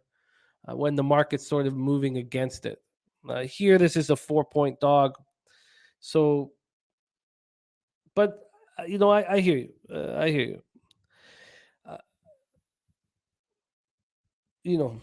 When you have everybody online saying it's a bounce back spot for Philly, bounce back, and the market's not moving there, a lot of questions come up. So we will live bet this game tonight together, and I want to live bet more NBA games with everybody. I look very much forward to it.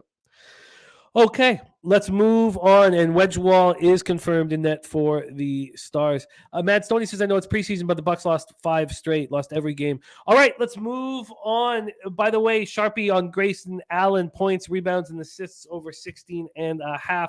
Let's move on to the next spot on the board, and it's going to be nice to get a look at these Los Angeles Clippers. A lot of love for these Clippers, and 2 players didn't play last year.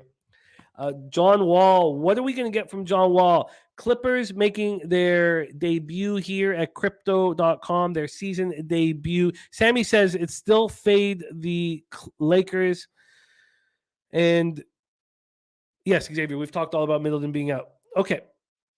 Billy Frieder says, over in this one, nothing else. Well, let's talk about the line history here in this Lakers-Clippers spot. Of course, we saw the Lakers in that 123-109 loss at the Warriors. LeBron 31, 14, and 8. Westbrook 19 and 11, and was nursing his sore left hamstring. We'll see how that plays out. Anthony Davis put up 27. Lakers turned the ball over 22 times, and they're missing a bunch of pieces.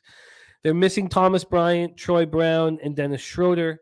And then, of course, as will be usual all season long, you have LeBron and AD on the questionable to play list. LeBron with the foot and AD with the back. AJ says Paul George going to go off. All right, let's pull up the line history here for the Lakers-Clippers game. This is going to be a fun one tonight. This one opened up with at Pinnacle. Now, other books had the Lakers. There were some books where you could find a Clippers spot at 3.5. This opened up yesterday at Pinnacle at -5. It opened up at -5, and it lasted there for 18 hours. Moved to -5.5, and that 5.5 got juiced up to -112. Now it's back at -107. The total opened up at 220.5 and has just gone up, and away, all the way up to 225.5. A 5-point move on that over. Sammy says Clippers trifecta. Jay Rowe is on Paul George over 20.5 points. Raymond Reichart says Clips backup lineup of Mann, Powell, Kennard, Batum, and Rocco could cover against these bum Lakers. Let's take a look at where the cash is for this one. We have 18,510 tickets in, and 78% of the tickets are on the Clippers and 95% of the cash. Then we've seen this 5-point move to the over, but only 34% of tickets are on the over. 95% of the cash is, and it's really moved this book. Nasty Nate wondering if it should be a Clippers smash, Clippers trifecta. LJ from H-Town, Patrick Beverly, 2+ steals at +165. Says he had 4 steals for Golden State on Tuesday, and he loves playing his former teams. Alex Gagnon grew up collecting Kobe trading cards. Posthumously, I don't know how anybody couldn't just absolutely love Kobe right now. Oh God. You asked the question. He's all right. He's No. dead. Okay. All right. Let's break this down. Let's break down our expectations of this Clippers squad this year. A lot of belief in them in the futures market. Let's just touch on that futures market right now. If you want the Clippers to win it all, you're getting almost the same price as the Golden State Warriors. That's nuts to me. Right now, the Warriors are 6-1, Celtics are 6-1, Bucks and Clippers are 6.5-1. How are the Nets 7-1? That's just crazy to me. But imagine looking at the back of Kawhi Leonard's basketball card. We know he's a top 10 player. We know that he can step up in the clutch. We know he can play strong defensively and offensively, but another year away from the game. Paul George, John Wall, Kawhi Leonard, Marcus Morris, and Zubac 1 through 5. That's dangerous. There are not a lot of bigs on this Clippers squad. When we talk about what Covington will have to do in case there's any injuries, maybe they'll just pick somebody up. Game time decision for Reggie Jackson right now. Expected to be coming off the bench, obviously, with Wall in the lineup. And A. Soto, what a guy, says, won my Survivor League and hit the book last week. Just wanted to thank you and PSR for all that you do. The time, dedication, and sacrifice you all make is greatly appreciated. So thank you all. Loshak, Boss, Bobano, Jose, Ragu. A. Soto, thank you so much. That means so much to us, man. Thank you so much for your support. All of you guys who support us, it truly, it means the world to us. And A. Soto, you're a great guy, and it means a ton. So thank you from the bottom of our heart, man. Thank you. Sky Dragon says, I got duped in by the Nets this year because I believe in Ben Simmons, and he says he's going to throw up. Top Shelf Play says Clippers first quarter, half, and full game. I wonder if this is a spot where the Lakers have a little bit of flow off of that first game of the year. Let's talk a little bit more about this reserve bench for the Clippers because we haven't talked about them yet on this show. Norman Powell, I love him. I love what he does defensively. There's so many perimeter defenders on this team. I can understand why people really like this spot. You have Luke Kennard, 44.9% of his threes last year. I mean, impressive. You have Terrence Mann. We've seen what he's able to do when injuries are blocking or stopping the stars on this team. He can step up and be a star. And then you have Covington, who can play the perimeter defense and hit threes as well. Joe Yurkovich says Clippers are loaded and healthy as of now. They should be focused here and cover. Raymond Reichart says second chance points was the story of the game. This is another spot where we'll be able to live bet this one at least early. One is Survivor League. Nice job, Soto. That's beautiful. Fanatical Jim likes Kawhi Leonard over 1.5 turnovers at plus 110. I wonder if right out of the gate, the fact that the Lakers have played a game just right out of the gate, like I almost don't know if I can trust them for the first quarter, but I feel like right out of the gate, like a race to 10, they're giving me a race to 20. Can you give me a race to 10? Are they not going to give me a race to 10?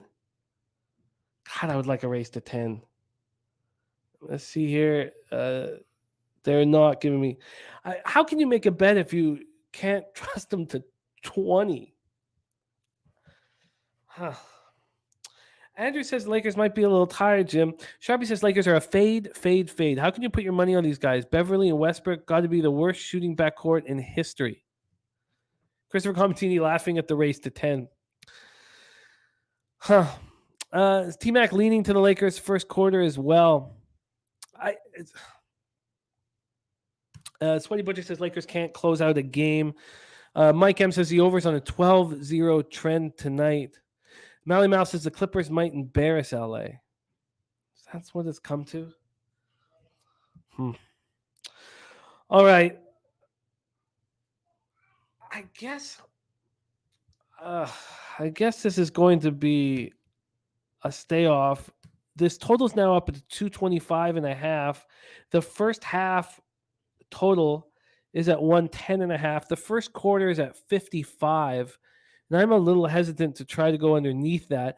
I love moving on Lakers unders. And maybe that's where we focus. Maybe we just focus on a Lakers team total under as this total keeps climbing. Now you have the Lakers at 108.5 and it's minus 135 to the over. Maybe that's all you focus on. AOD shouting out, Durl says Clippers first half is oh wow. Says I don't give a motherfucking shit what the spread is. We do miss Durl. Where is Durl? Durl will be back in action with us next week. Thought maybe he was in the chat. Sharpie says the Warriors game went over because 48 points in the last 6 minutes. Jimmy Gomez says last year made bank fading the Lakers live third quarter money line after halftime versus above average teams. Well, maybe I'll just wait to do all of this live. We'll have the opportunity to hammer this all live. Maybe that's the best way to do it here. I know that the Clippers are being hammered, and I get it. I'm always hesitant to, but look how good the Warriors looked early, but that was different. I mean, those players have played together for so long. I guess Wiseman didn't play last year, but I mean, look what the Raptors, everything changed when Garland got hurt. I don't know. I don't want to sit here and just be on a very public side, but it seems like it's the spot. If the Clippers are the spot, is there a chance that we can get in live? AOD says Lakers shoot bricks. I guess maybe it's just the team total under for the Lakers. They're 108.5 full game. They do struggle in that third quarter, but they were up against the best third quarter team in the world, in the Warriors. The first half totals at 53.5. Their first quarter total, let's see, first quarter team total is at 26.5. I wonder if they can even get there. Okay, well, I'm going to figure out maybe going again. Look at the perimeter defenders, but the Lakers don't have anybody who can hit shots from the perimeter. I can understand why everybody's on the Clippers. I do not want to sit here and make a move on a spot where 94% of the cash is on them. It's just not how I succeed in NBA, and it's just not how much it works. All right. Bo Jack says you can't win games if you can't play defense. All right. Well, unfortunately, and look, we're going to make heavy moves in basketball all year, and I guess we'll focus on it live altogether. Nothing from me at this point, but join us tonight at Pub Sports Radio. All right, it is time to move on to MLB, and what a group we have to break up and break down this huge ALCS game 2, Yankees versus the Houston Astros. Let's bring on your star of the Walking Dead and Prize Picks, coming to us from San Diego, California. Please welcome Sharpie to the show. Sharpie, how are you, my man? Man, I'm doing fucking great, bro. I mean, coming in yesterday on 1-1 in baseball, but we hit the plus 150 for Verlander for the win. That was a smash spot. Sucks you stayed off of it, but did you not see those guys partying the night before? They still had to get on a plane. It was just that was a layup to me. So new day, money's over with from yesterday, and let's keep it rolling. Let's keep it rolling. Let's bring in our star of our NCAA football live streams on Friday night and Saturday night. Also, a draft pick of the Milwaukee Brewers, who signed with the Pittsburgh Pirates, here for you right now. Please welcome Dabra Cadabra to the show. Dabby, how are you, man? Oh, good, man. Good. I'm excited to break this game down and then talk some college football also. Yes, we have a fun show ahead, and let's bring on the star of Say Hey Plays and the backbone of everything we do here at Pub Sports Radio, Jose Bouquet in the house. Jose, how are you? I'm a little pissed you didn't talk about my sports exploits. Nobody wants to hear about that wrestling. Thank you. 2-14, middle school and high school wrestler. Career high school baseball stat line of 0 average, 0 innings pitched, 1 run scored. And the award for best stat keeper. This fucking guy right here. Welcome to the show, Jose. 1 hole, 2 fingers, lamb chop, zenyatta, bowling ball. And what was the last one that was gone yesterday? I don't know. You have a better memory than I do. You know what breaks up my memory. Barely sleeping. Let's get to work, fellas. ALCS game 2, Houston up 1-0. And Sharpie's right. It was a gift that I let the market take me off of. But, they brought me a winning season, and MLB is a grind. And you're right. There's times when I clearly let moves slip through my fingers, and that was one of them. We have Luis Severino going up against Framber Valdez. Let's start with the line history in this one. I'll set a very, very quick table, and then we'll have our experts tell us how they are getting paid on this one.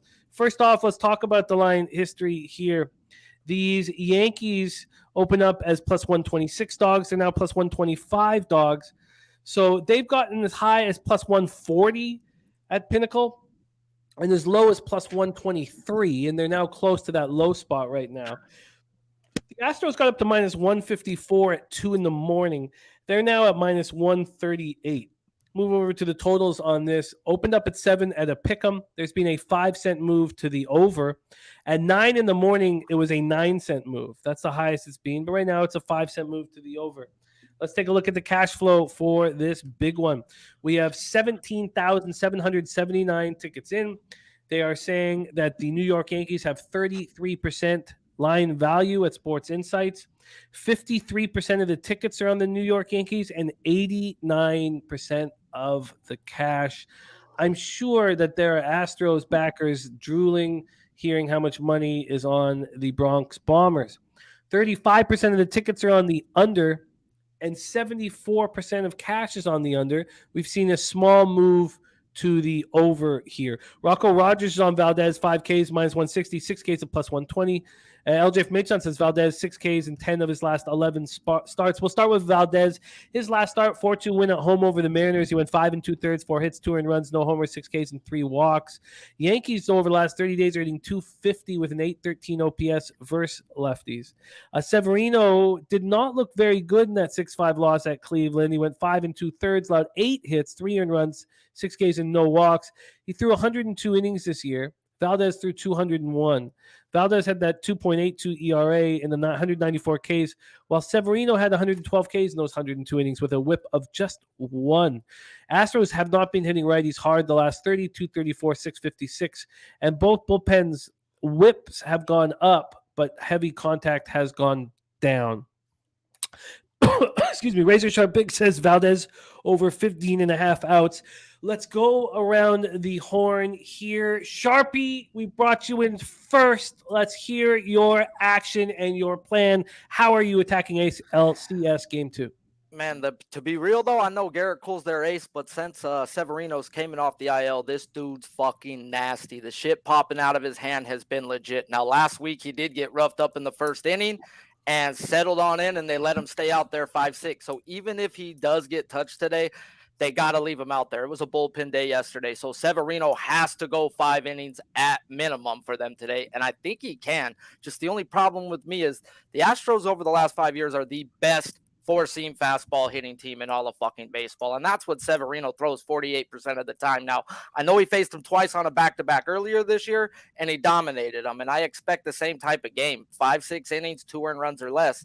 And that's what brings me into Valdez. And I'm with Razor right here. I'm on this 15.5 outs at even money. This guy has gone over 15.5 outs, 28 of 29 games this year, the one time being the last game in the regular season where Dusty Baker did not let any of his starters go past the 5-inning mark. This is stupid. This is easy. Valdez goes 6 innings in his fucking sleep, guys. So I expect a tight, close game from both of them. I'm on the 15.5 outs from Valdez, and I'm on the under 7. When I think it's a fucking pitching duel, why pick the side? I like both bullpens, and I love both starters. So I'm on the under 7, and I'm also on the pitching outs from Valdez. I like that under 7 as well. Funny that it's gone up, but the public is on the over. So I guess there was some initial fear of some of those bettors, but that fear has been quelled. I think that's the situation now. Interested in that under 7 as well. You prefer the full game rather than the first 5 because you trust the bullpen. That's simple. I trust the bullpens, and I do. And one pitcher can get popped in the first inning. Like, look at last week. Severino gave up 3 in the first and settled on in. Like, I don't want to risk when they need to get settled in. Like, you can have one bad inning and still go 6. Over 15.5 outs at plus 100 for Valdez and the under 7. Let's hear what Daby Cab has to say. ALCS Game 2. Take it away. So, you touched on it. Severino, man, he's been phenomenal since he's been back. All that being said, I'm gonna lay it on the Yankees fans like this. The Astros are a better baseball team. They are from top to bottom. They're just a better baseball team. Flat out, they are the better team. They have the better pitching staff. They have the better lineup. They're just the better team. Okay. And when we talk about Valdez, Sharpie said he does it in his sleep. 6 innings. It's what this guy does. I mean, what was his streak that he had this year? I should have it written down in front of me, but his streak for games with six innings or more was insane. What it was. He was on pace to DeGrom level, dude. He was like 18, 19 straight games. Yeah, it was like every single game nonstop. So I like the outs for him also. And for me, I got minus 127 in the first 5 with the Astros. I think Severino has a good game, but I think the Astros get 1 or 2 early, and I think that's all they need early for this first 5. I think it's going to be a low-scoring game, and giving me somebody like Valdez on something that for me is okay on the money line in the first 5, I mean, absolutely, because I know he's gonna he's going to go out there and give me innings. And so if you're going to give me a reasonable money line in the first 5 with a team that I just think is better, and I think this could be a short series. I think we might see 5 games legitimately. So yeah, I'm on the first 5 with the Astros right here. First 5 minus 127, and hearing it going 5 games is music to young Jose Bouquet's ears, because that's exactly what he has bet Astros to win the series 4-1 at plus 450. I believe I have it in my notes. Jose, you've heard from Sharpie and Cab. How are you betting? Know that. I mean, I said, well, I was a little worried about the Yankees, I'll admit it, and then Big Papa had to come into town and just show him what's up, Just to say every year, Astros bring out that belt, just give the Yankees this ass whooping. That's just to show them who the real daddies are of the American League. And I'm not going to overcomplicate this shit. I'm not going to take too much time. Astros full game -1 yet again. I was safe yesterday.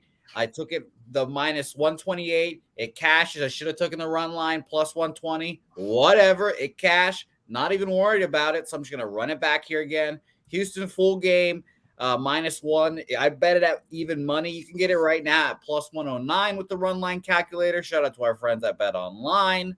And I'm also taking Houston team total over 3.5 at minus 115.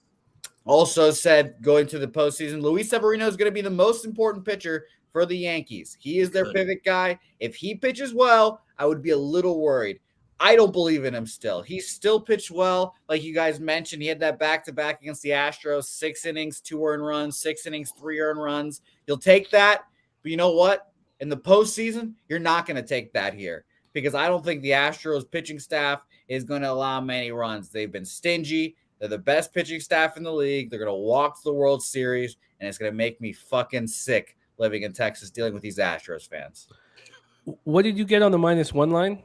I got even money, but I calculated it right before coming on. It's at plus 109 now. So the line was definitely moving. My bet online, it was like minus 150 last night when I made the show, and now it's at minus 135. So fucking keep moving that Astros line down, bringing all this Yankees money. I don't care.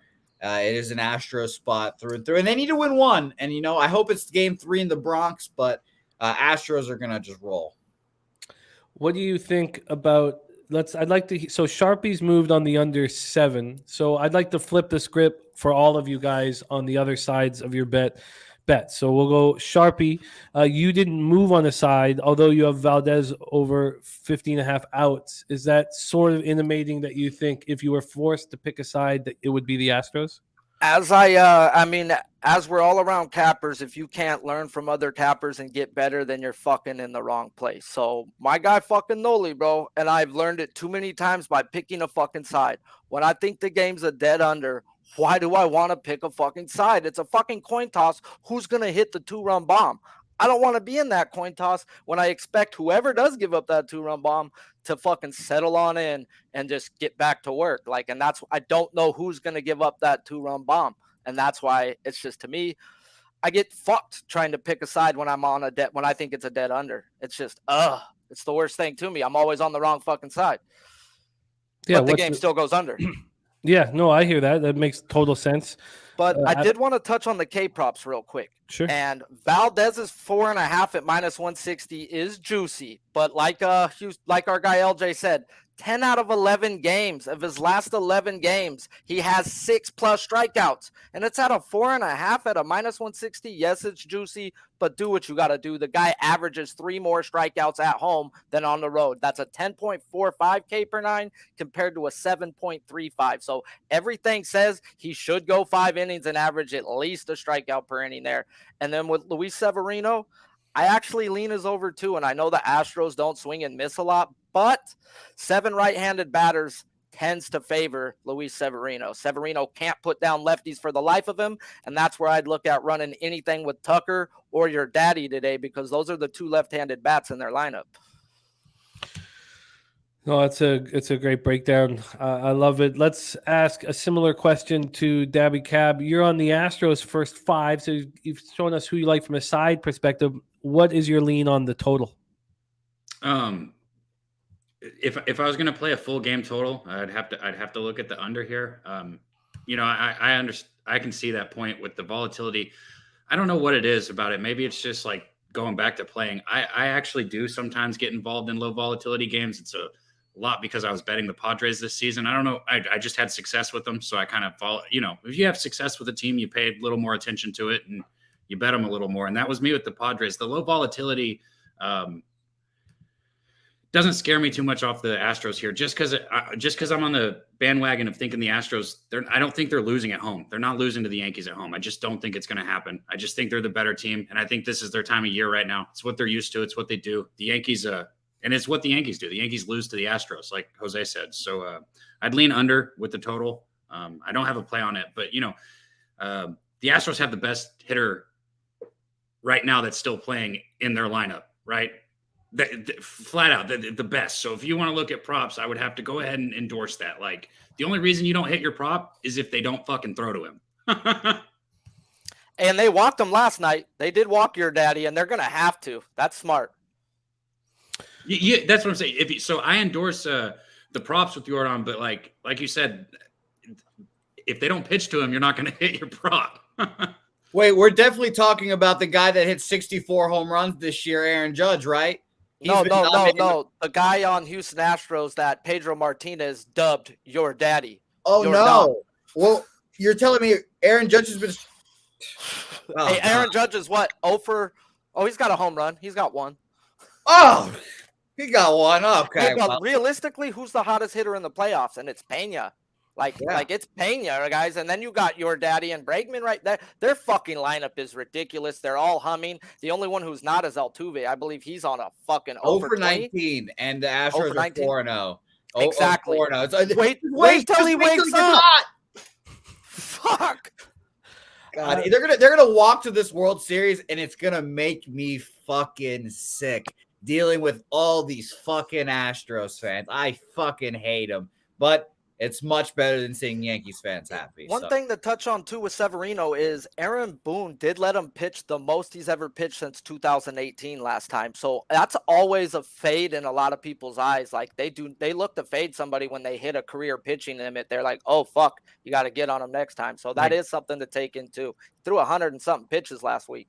And on top of that, let's bring in a Yankees bullpen that's been just used and abused. How many days straight now? It's been like 4 days straight with a bunch of travel days in between, and you got the party and stuff. The Yankees bullpen has got to be just gassed by now. They're so gassed, they went to fucking Frankie Montas, and he sucked ass. So I think that this reverse line movement towards the Yankees is telling us that Severino is going to have a good start. You guys seem so confident on Valdez having a good start. It seems to me to kind of scream towards that first 5 under. And I just want to see what the juice is. I think they're both having a good start, Jimmy. And that's why I don't want to pick a side. I really think Severino comes out and shoves. 6 innings, 2 earned runs is a great fucking game. Yeah, I like this. And Billy Friedrich touched on it in the chat. Altuve and Bregman don't hit Severino for shit. So they're going to be able to walk your daddy and pitch to Bregman. They're going to try it. It's going to be interesting to see for sure. And like I said, just wait until Altuve comes to life. He's 0 for 19. He's going to come back. So at some point, he's a very good playoff player still. So I think at some point he'll bounce back. Is it going to be today? Who the fuck knows? But who knows? And by the way, I saw some Altuve props. You could bet the under for plus money for hits. I'm like, oh my God, why not take that? The guy can't hit anything right now. Shit. But, fuck it. That's not my domain. If Viper says that they're missing the trash can. They are missing the trash can. But I have a question about this. So Yankees have not seen a left-handed starter in the playoffs. They were raking lefties in the last few weeks of the year. If there's an expectation that Severino is going to have a good start, we think Framber Valdez might as well. But it seems like statistically, the biggest difference between any split in this game is the Yankees versus lefties and the Astros versus righties. Would that, and I know that Cab's already on the Astros first 5. So why don't I ask you, Cab, this, because you're the only one on the first 5 move.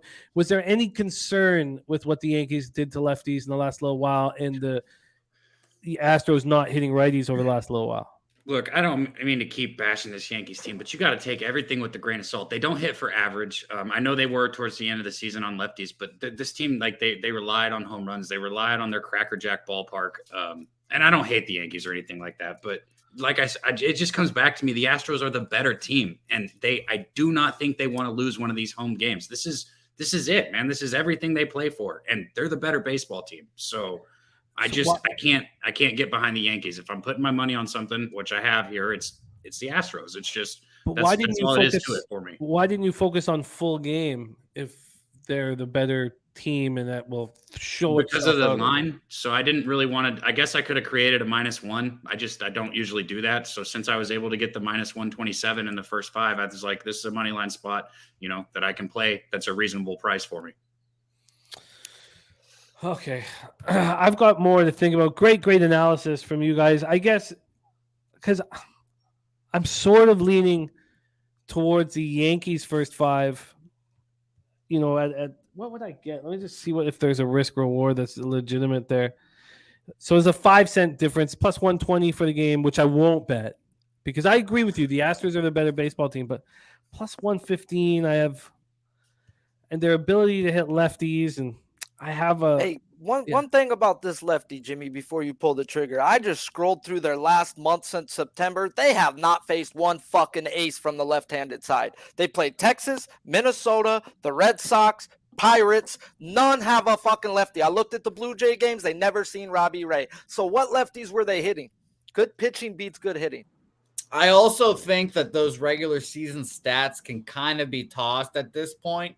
Really, because if you've been watching the games, and obviously, they haven't seen a lefty, whatever, but if you just watch the games, you can see how the momentum's rolling, hitting wise, and like the Phillies, for example, like they just keep hitting and hitting and hitting. Obviously, their bullpen kind of fucked them in the last game pitching too, but they're still going to put up their runs, and I think that the Astros have found ways to win in low-scoring games, but they're still hitting the ball pretty well. It was a bunch of solo shots yesterday to give them the dub, and the roof's open, by the way, tonight in Houston as well. So I'd lean towards the over in that aspect, but I just really think that it's going to be a higher scoring game that the Astros end up winning because the Yankees bullpen just does not have it. And I think that I wouldn't be surprised at all if it ended up like a 3-0 first 5 victory for Cab, and it gets a little closer at the end, but it's like a 6-4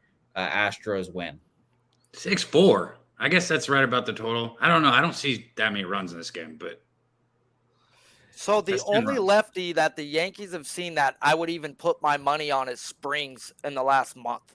And he shut them down 5 innings, 0 earned runs with 4 hits. And that's from the Rays. Like they had no lefties that they seen. They seen a bunch of bombs. Yeah, and the last part of their season too was obviously everyone on that lineup was just chilling. They had no pressure on them. They were all feeling great. All the pressure was on Judge to try to get those damn home runs, and I think that really helped out their squad as a whole. And then since the playoff comes, that pressure has come in and just squeezed the Yankees. The only player that has not been squeezed by that is the guy that has been on the Yankees the absolute least and barely played for them, Harrison Bader. So. Oh, great breakdowns, you guys. Okay, I guess I'll need more time on this, but we've got great looks from our experts. Sharpie on Valdez over 15.5 outs in the under 7. Cabby on the Astros first 5. Jose on the Astros -1 at the plus line, and the team total over 3.5. Great work, you guys. Thank you so much for rolling with us. Sharpie, you have your brand new show here on Pub Sports Radio every Sunday, right at kickoff for the 1 p.m. games called the NFL Pub Zone. Can you tell us a little bit about that?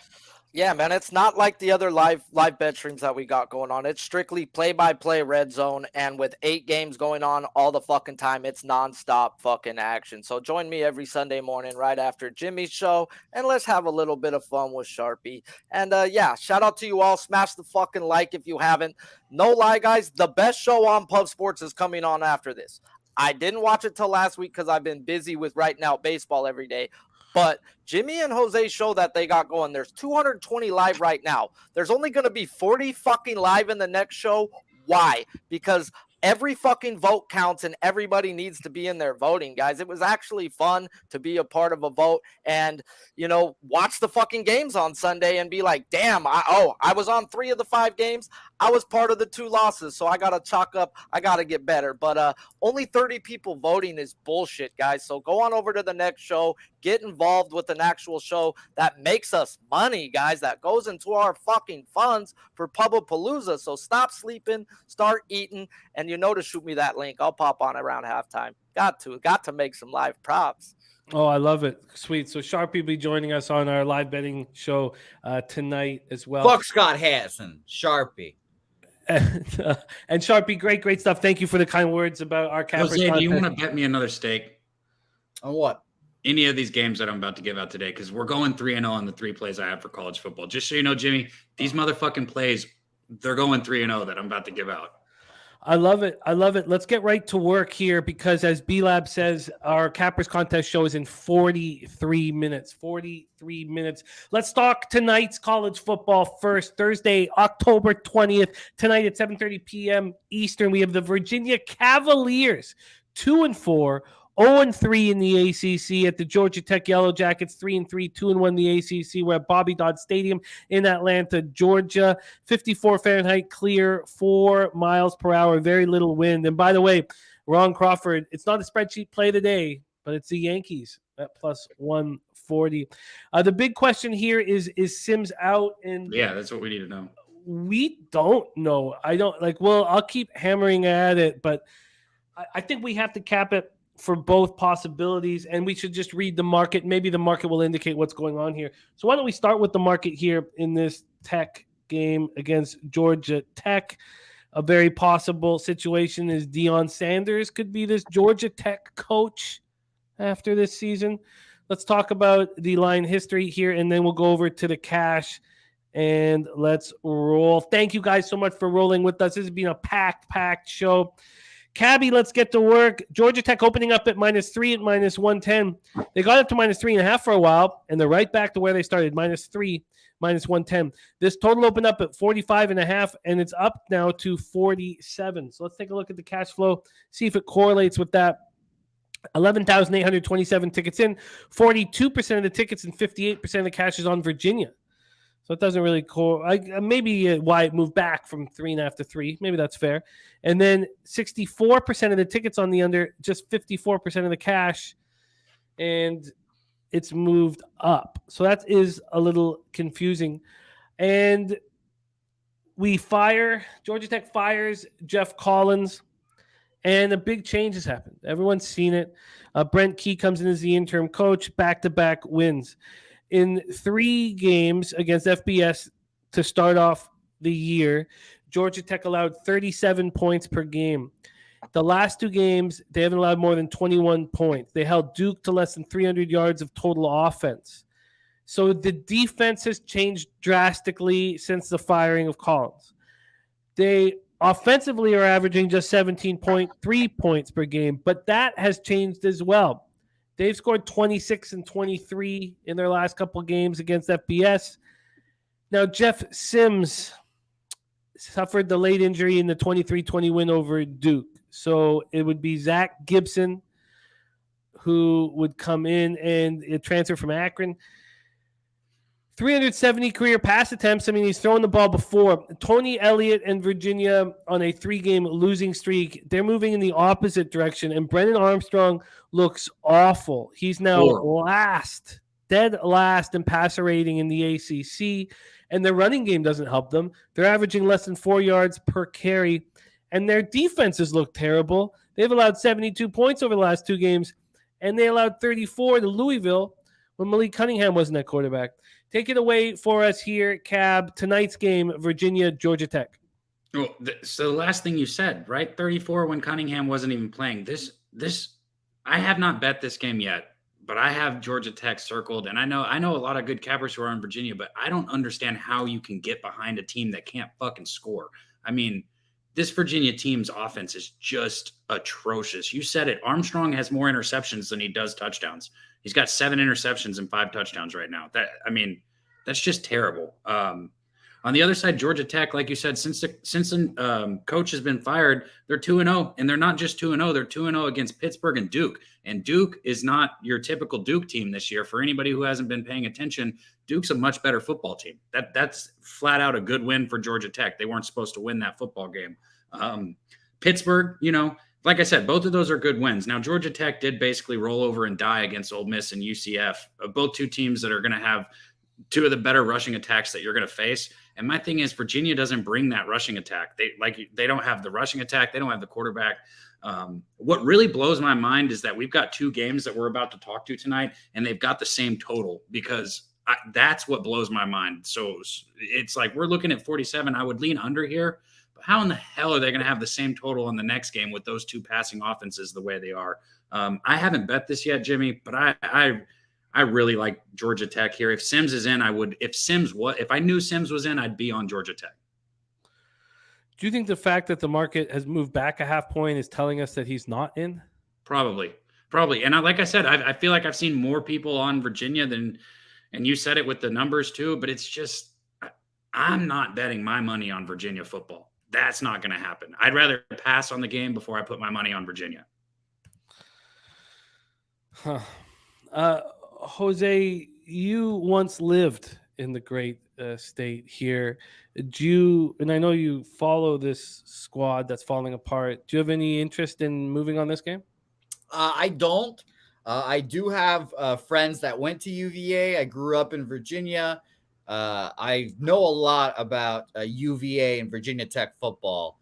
Both are dumpster fires, which are hilarious. To Georgia Tech is horrible, though, too. This is now, I think it's like 2-3 years now since is Paul Johnson, the guy that ran the triple option there forever.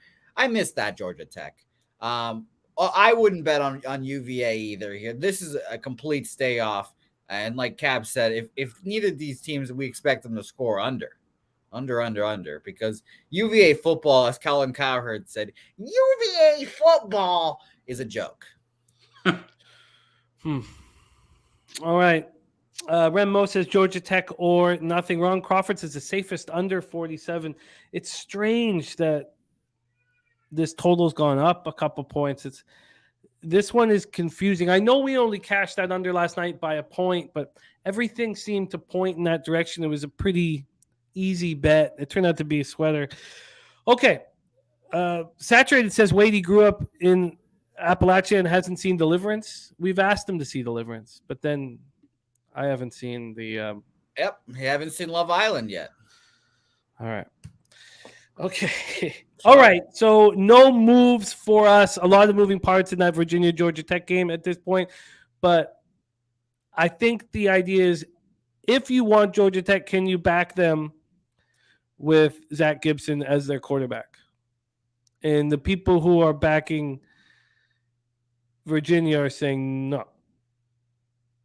I sort of think that's the situation here. Let's move on to 7:30 p.m. Eastern, and Ron Crawford leading us into this spreadsheet play of the day is South Alabama. Oh, love it. Money line. South Alabama money line. Top Shelf plays very confident on Virginia. Very confident.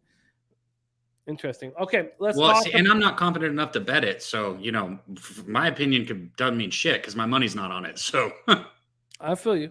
Let's talk about this Troy, South Alabama spot. Troy Trojans 5-2, 3-1 in the Sun Belt. Jaguars 5-1, 2-0 in the Sun Belt. We're at Hancock, Whitney, and Mobile. 62 Fahrenheit, clear, 3 miles per hour. And look at these Jaguars. 5-1 for the first time in over a decade. This team is looking really good, and it is Troy that's hurt them badly over the last 5 years, beating them easily. So we have A lot on the line for South Alabama to feel like they deserve to be on top of the Sun Belt. Let's take a look at the line history here. We have South Alabama opening up as 3-point favorites at -111. That's gone down to -103. From a totals perspective, it opened up at 49. It's gone down to 47, but it did go as low as 46.5. I don't understand that. Let's move on to the cash and see if it correlates. On the side, on both of these games on the side, the market doesn't know what to do. 44% of the tickets, 47% of the cash on Troy, but 64% of the tickets and 89% of the cash on the under. There has to be a belief that this is a rivalry or a very important game for the Jaguars. So this Jaguars team has lost by a point to the now number 9 ranked UCLA Bruins. That's how good they've been this year. Gunnar Watson absolutely rolling. And you have a Troy team that's incapable of running the ball. They're Troy averaging 86.7 yards per game. They're averaging 2.69 yards per carry. Carter Bradley has been very good, and that helps alleviate the problems that are caused when you can't run the ball. But it's a huge problem. And when you're trying to protect a lead, you can't run the ball. It's a huge problem. But clearly, the juice going away from South Alabama at the -3 is wildly interesting. Wine Time Sports says, I like South Alabama. This team is a good non-power 5 school. Yep. And Top Shelf Play says this one is tough. South Alabama team looks really good this year. The quarterback is nasty. And Mike M says, Troy heading into a bye week 0-6 against the spread. Take it away for us here. Daby Cab, Troy Trojans, South Alabama Jaguars. So my favorite look in this game, and I haven't actually bet it yet, but I'm pretty sure I'm going to, is the over. I mean, when you look at these two teams, you said it, they can both throw the ball. You've got the South Alabama's 32nd in the country. Troy, they're 24th in the country in passing yards per game. Both of these teams, they're going to air it out. That's what we're going to see is a lot of. And here's the thing: when you're airing it out, if there's incompletions, well, what happens when there's an incompletion? The clock stops, right? So it's going to be. I think there's going to be a long game. I think it's going to last for a while, and I think they're both going to try and air it out here. I really don't understand why so much money is on the under in this game, and that bothers the hell out of me. I'm not going to lie, but 47 is just too. I mean, shit, Jimmy. You look at South Alabama. In their last 5 games, sure, against ULL they only put up 20, but outside of that, they put up over 30 in every single game. And that's just them, right? And I know Troy might have a little bit better defense than some of the competition that they've played, but I really don't see South Alabama putting up less than 28, 35 points in this game. And I think Troy's going to at least be competitive in it. So I really think the over in this is just where I lean. I mean, I really like it, and I'll probably be putting my money on it. Hell, you know what? Let's go ahead and do it because my other 3 plays are for Saturday, and I'm going to go ahead and bet it. I'm going to bet this over. I like the over in this game. All right, well, let's lock it down. Ron Crawford says, believe it or not, it's going to be 41 degrees tonight down here. I have 62 Fahrenheit. Oh, shit, that's a huge difference. So let's just go into – I have 62 with no wind. Let's just go over there right now to mobile Alabama weather. Yeah,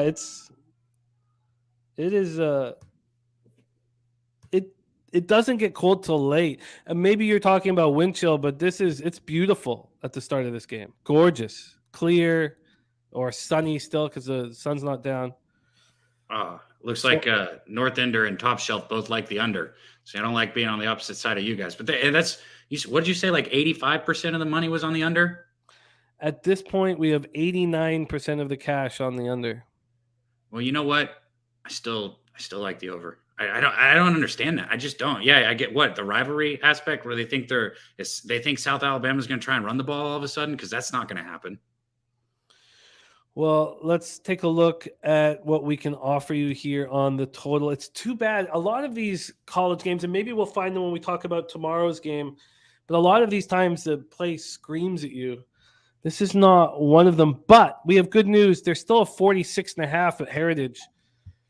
So let's give you that over 46.5 at -108. That's the lowest that it got to. Obviously, there was cappers that thought that got too low. Creekman says very beautiful here in South Mississippi. North Ender, the ticket count is as follows. 64% of the tickets on the under and 89% of the cash. Then for the spread, you have 44% of the tickets and 48% of the cash on Troy. And Topset says, I like Troy to upset South Alabama here, low scoring. This game, Watson. The only reason why I think that it could, or why there's a thought about it going under, is because this game means so much. It just means so much. Nuke Worker ordering Uber Eats, no time to make lunch before 2 p.m. Long day. We love you, Nuke Worker. Love you. Ron Crawford says, Creekman, let's hook up in Biloxi. I would love that. You guys are such great guys, man. I love both of you. I think you guys would have such great times together. There's Jordan Nordman in the house. What up, Nordy, my guy? North Ender says, wow, wasn't expecting the public to be on the under. Might have to pass. And Top Shelf does not want to be on the other side of you either. So nothing is jumping out at me, and that is okay because I've got 6 bets in NHL, and I'll be live betting NFL and NBA. I'm going to have to stay off, but I'd be very curious to see how high this climbs. Very curious to see how high this climbs. Mike M says early action might be the Sharps, but you are not seeing a lot of action on this game until now. Who is betting this game on Sunday, Monday? So he says, so seeing the uptick now makes me more comfortable. The North Ender agreeing. All right, so we have a move from Dabra Cadabra. Let's move on to Dabby's games on Saturday. And Dabby, I have not capped these games. Oh. This is going to be all you. Let's get rolling here, and I will set a quick table with the line history and the situation. We start with Purdue, Wisconsin. Purdue Boilermakers 5-2, 3-1 in the Big Ten. At the Wisconsin Badgers 3-4, 1-3 in the Big Ten. We're at Camp Randall Stadium in Madison, Wisconsin, and it's beautiful. There's a little bit of wind, but it's absolutely gorgeous. 72 Fahrenheit and sunny at 3:30 p.m. on Saturday. Let me open this up here so I have all the information. All right, let's roll. We'll start with the line history here, and why don't we just quickly touch on the last little bit for both of these squads. Let's go over here, and here we go. Purdue coming in off 4 straight wins, the last being at home versus Nebraska, 43-37. They had won 2 straight on the road, Maryland and Minnesota. Wisconsin coming in off their 3rd loss in 4 games, 34-28 in overtime at Michigan State. Move over to the line history in this one for Dabby. Move over here. This one is at 3:30. Sorry, just take me a quick second. I should have had this set up. I did not. Here we go. Wisconsin opening up as 1.5-point favorites. They are now 2.5-point favorites, and that's now at -111.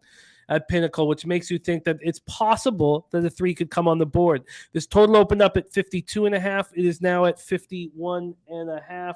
When we go over to the cash flow in this one, it's going to take me a second to pull it up, and maybe I'll let you roll here. Unless, there it is right there. Sorry. We have 20%, maybe a little less than 20% line value on Wisconsin, just 3,757 tickets in. 24% of the tickets are on Wisconsin, but 37% of the cash. So the public on Purdue. Then we have 44% of the tickets on the under, and 74% of the cash is on the under. So some sharp money on the under, and it's dropped a point. Take it away, Daby Cab, Purdue, Wisconsin. Okay, so first thing I want to start with is some of these public dogs in college football. They're not as scary as a public dog would be in, say, the NFL or the NBA. Like you look at Tennessee last week, and that was a very public dog to be on, and I was on it too. It's a little different. I feel like the markets are a little different in college football and college basketball. Purdue right now they're 3-1 in conference, where you're sitting with Wisconsin 1-3. if you want a little history for this game right here, this matchup, Wisconsin has won 15 in a row, which is kind of crazy. That goes all the way back to 2003. But here, this Purdue team right now, where they're at, if they win this game right here, they can already become bowl eligible, and this will be the first 5-game win streak that they've had since 2007. Aiden O'Connell is leading this football team. I like him as a quarterback.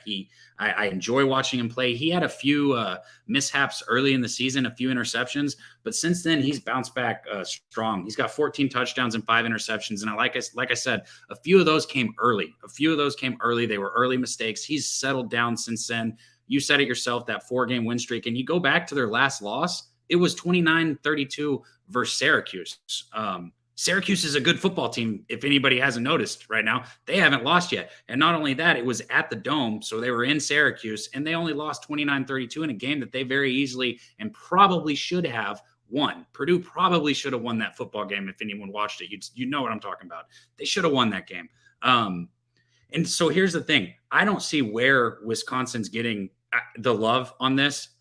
I like Purdue here, and I took them in the first half because I like the fact I got plus, and I got it early, so it's probably a better line now. I got plus 0.5 point in the first half of this game. I want to be on Purdue's early scripted plays here. I love the fact that I'm getting plus points with the Purdue team going against Wisconsin, who I don't think Wisconsin can stop them. What have we seen? What has Wisconsin shown to make any of us think that they're going to stop Aiden O'Connell in this Purdue offense? So if you're going to give me plus money in the first half on scripted plays, I'm all over it with Purdue. So plus 0.5 point in the first half of this football game with Purdue. I love it. And I'm probably going to be on the money line full game also.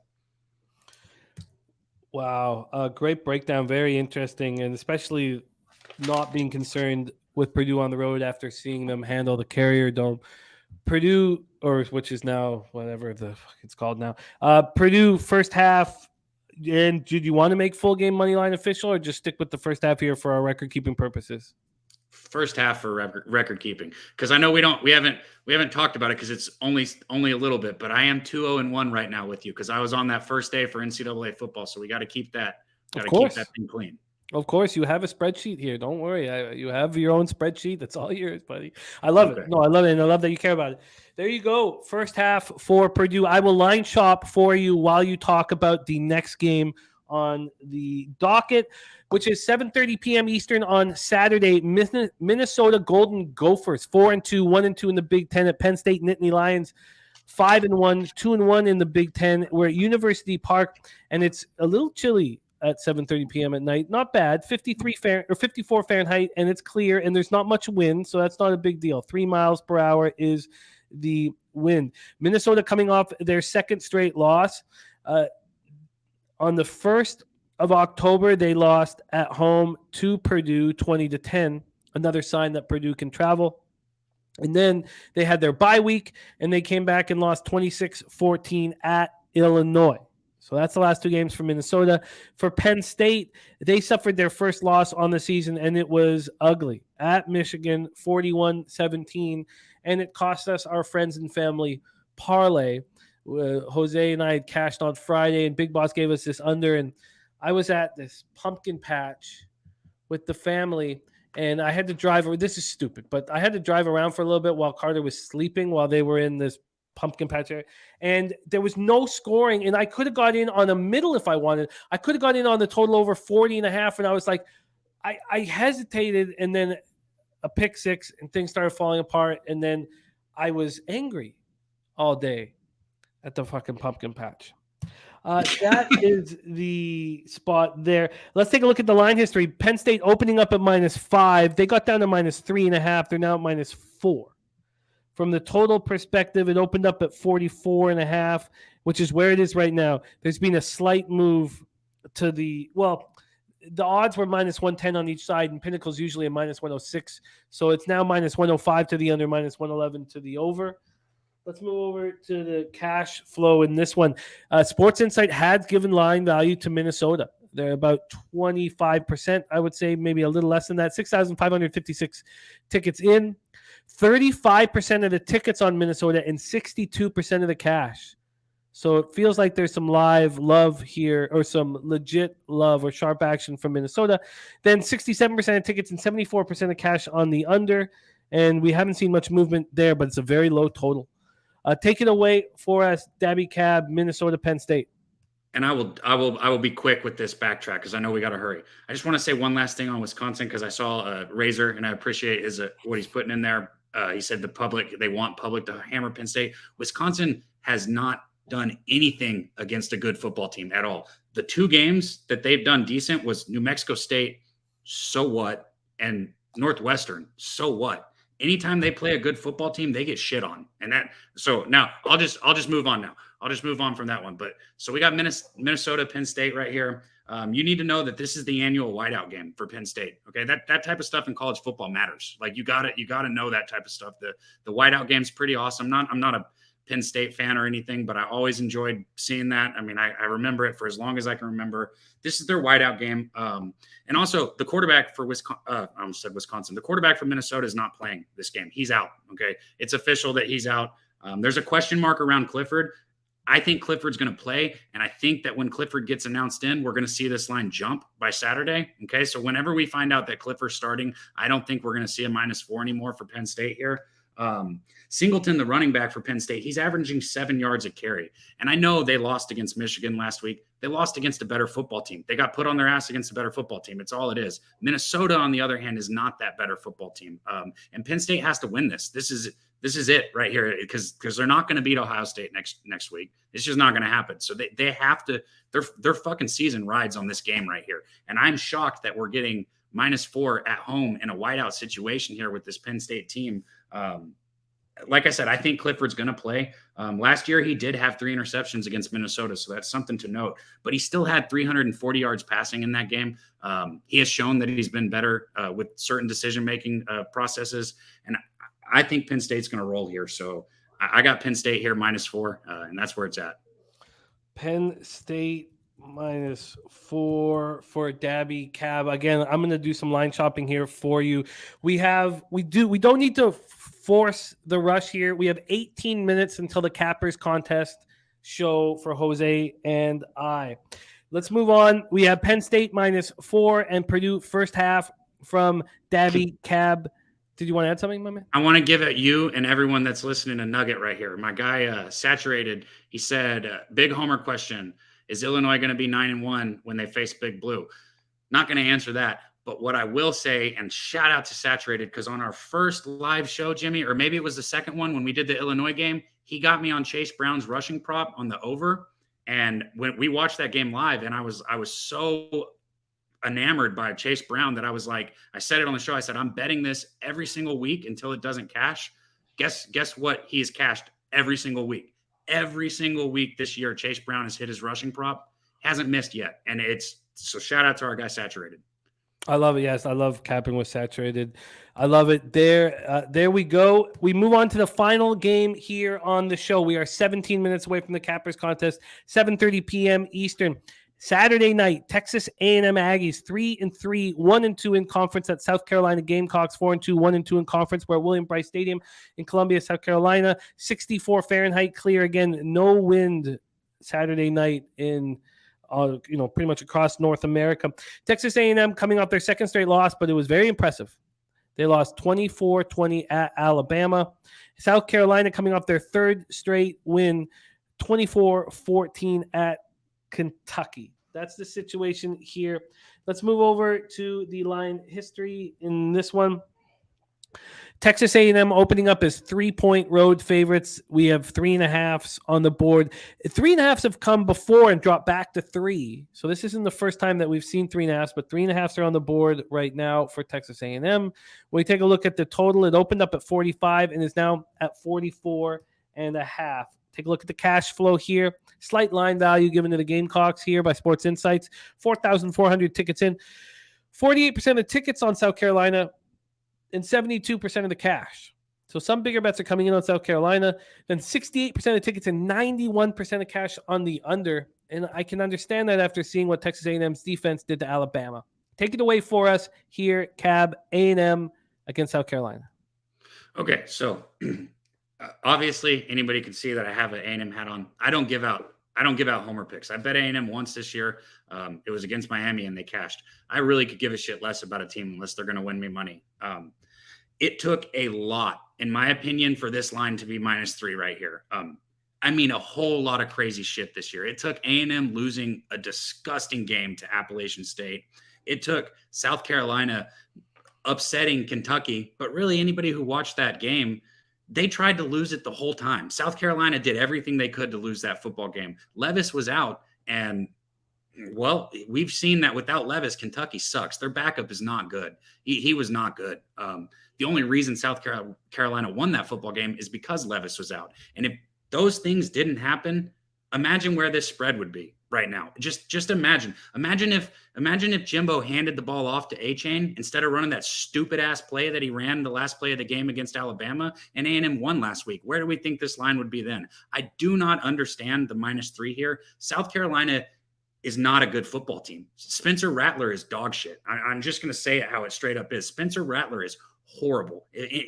This guy has shown me nothing consistently other than that he's a fade. He's got 5 touchdowns and 8 interceptions this year, and he just doesn't look good. He doesn't run when he's supposed to run. He doesn't work his way through his reads. And this A&M defense, as bad as A&M has been and as upsetting as they have been, this defense is going to eat against South Carolina. They are going to shut Rattler down. He's not going to move the ball anywhere against this defense. This defense has shown that they are the real deal. Maybe the offense has sucked, but the defense is the real deal.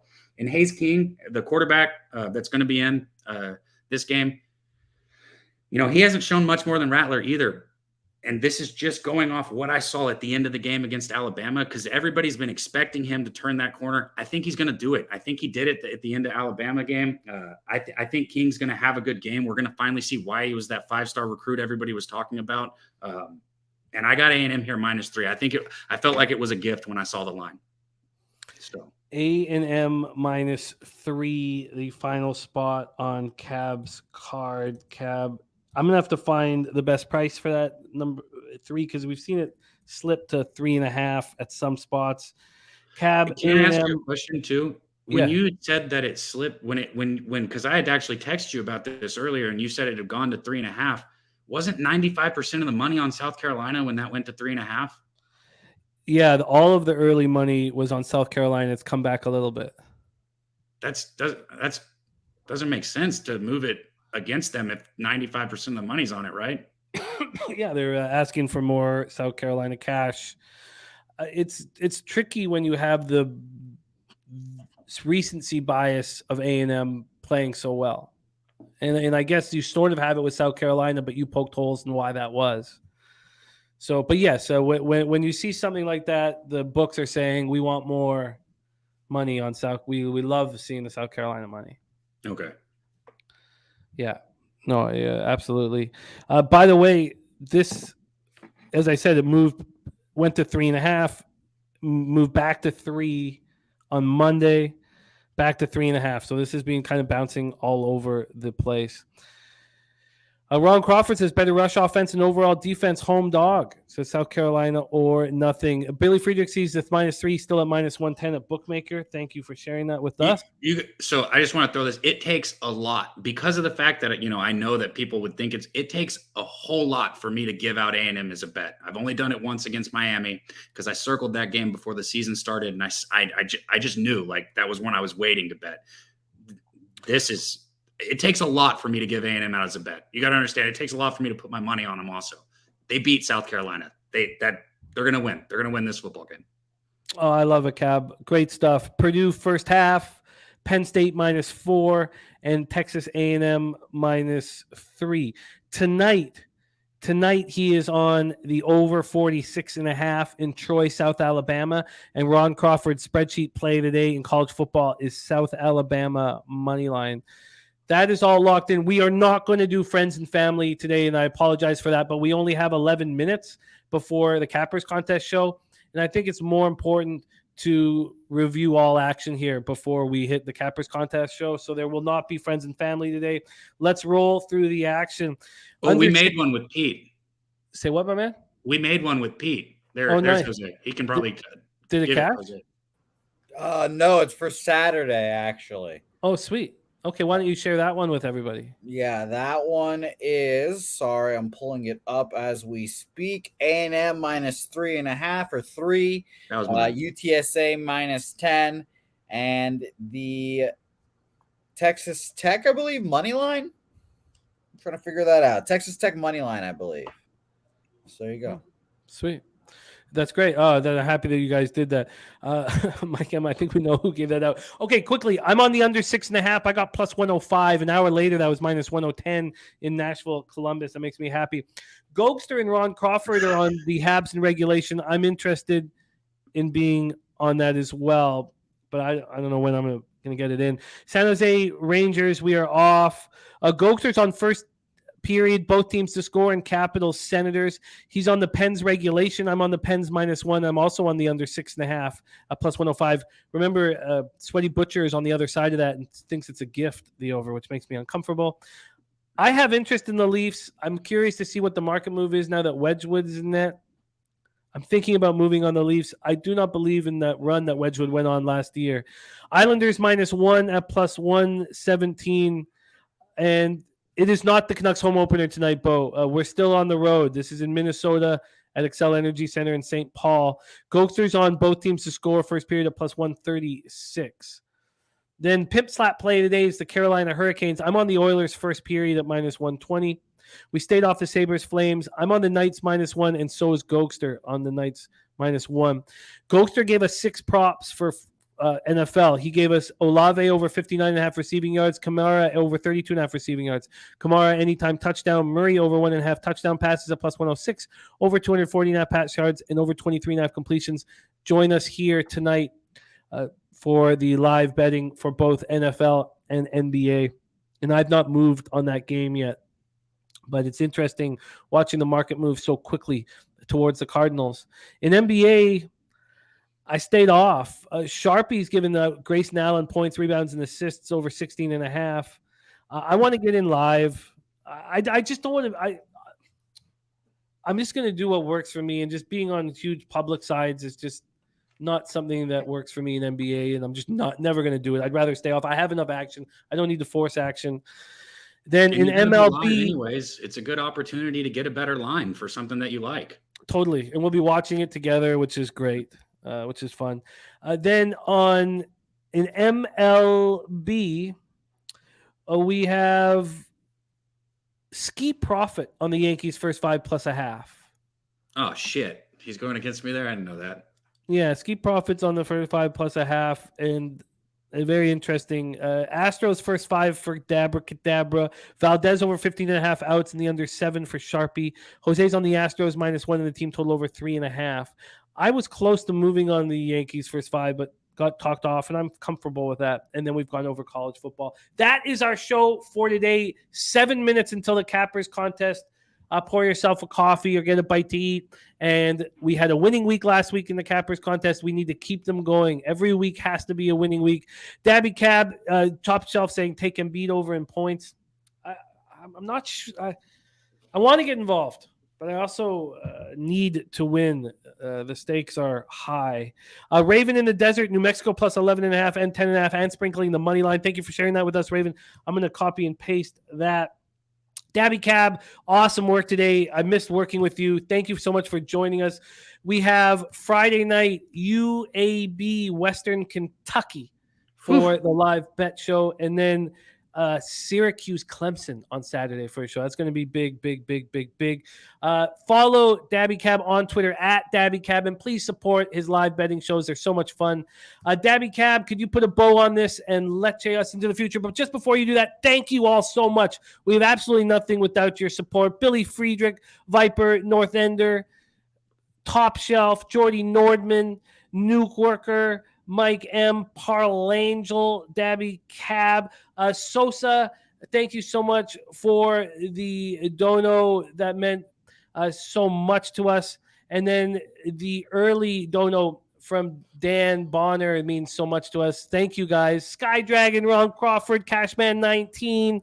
Poker password is Pub Sports PKR again, Cashman. Yes, Pub poker Sports password PKR. And it's up. It's up. The tournament's up. It's a week from today, and we'll be hammering it heavy for the next little while.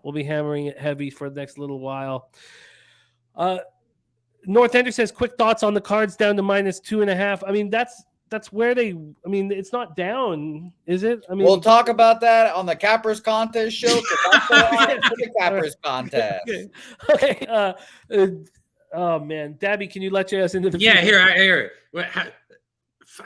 Leche los motherfucking bookmakers.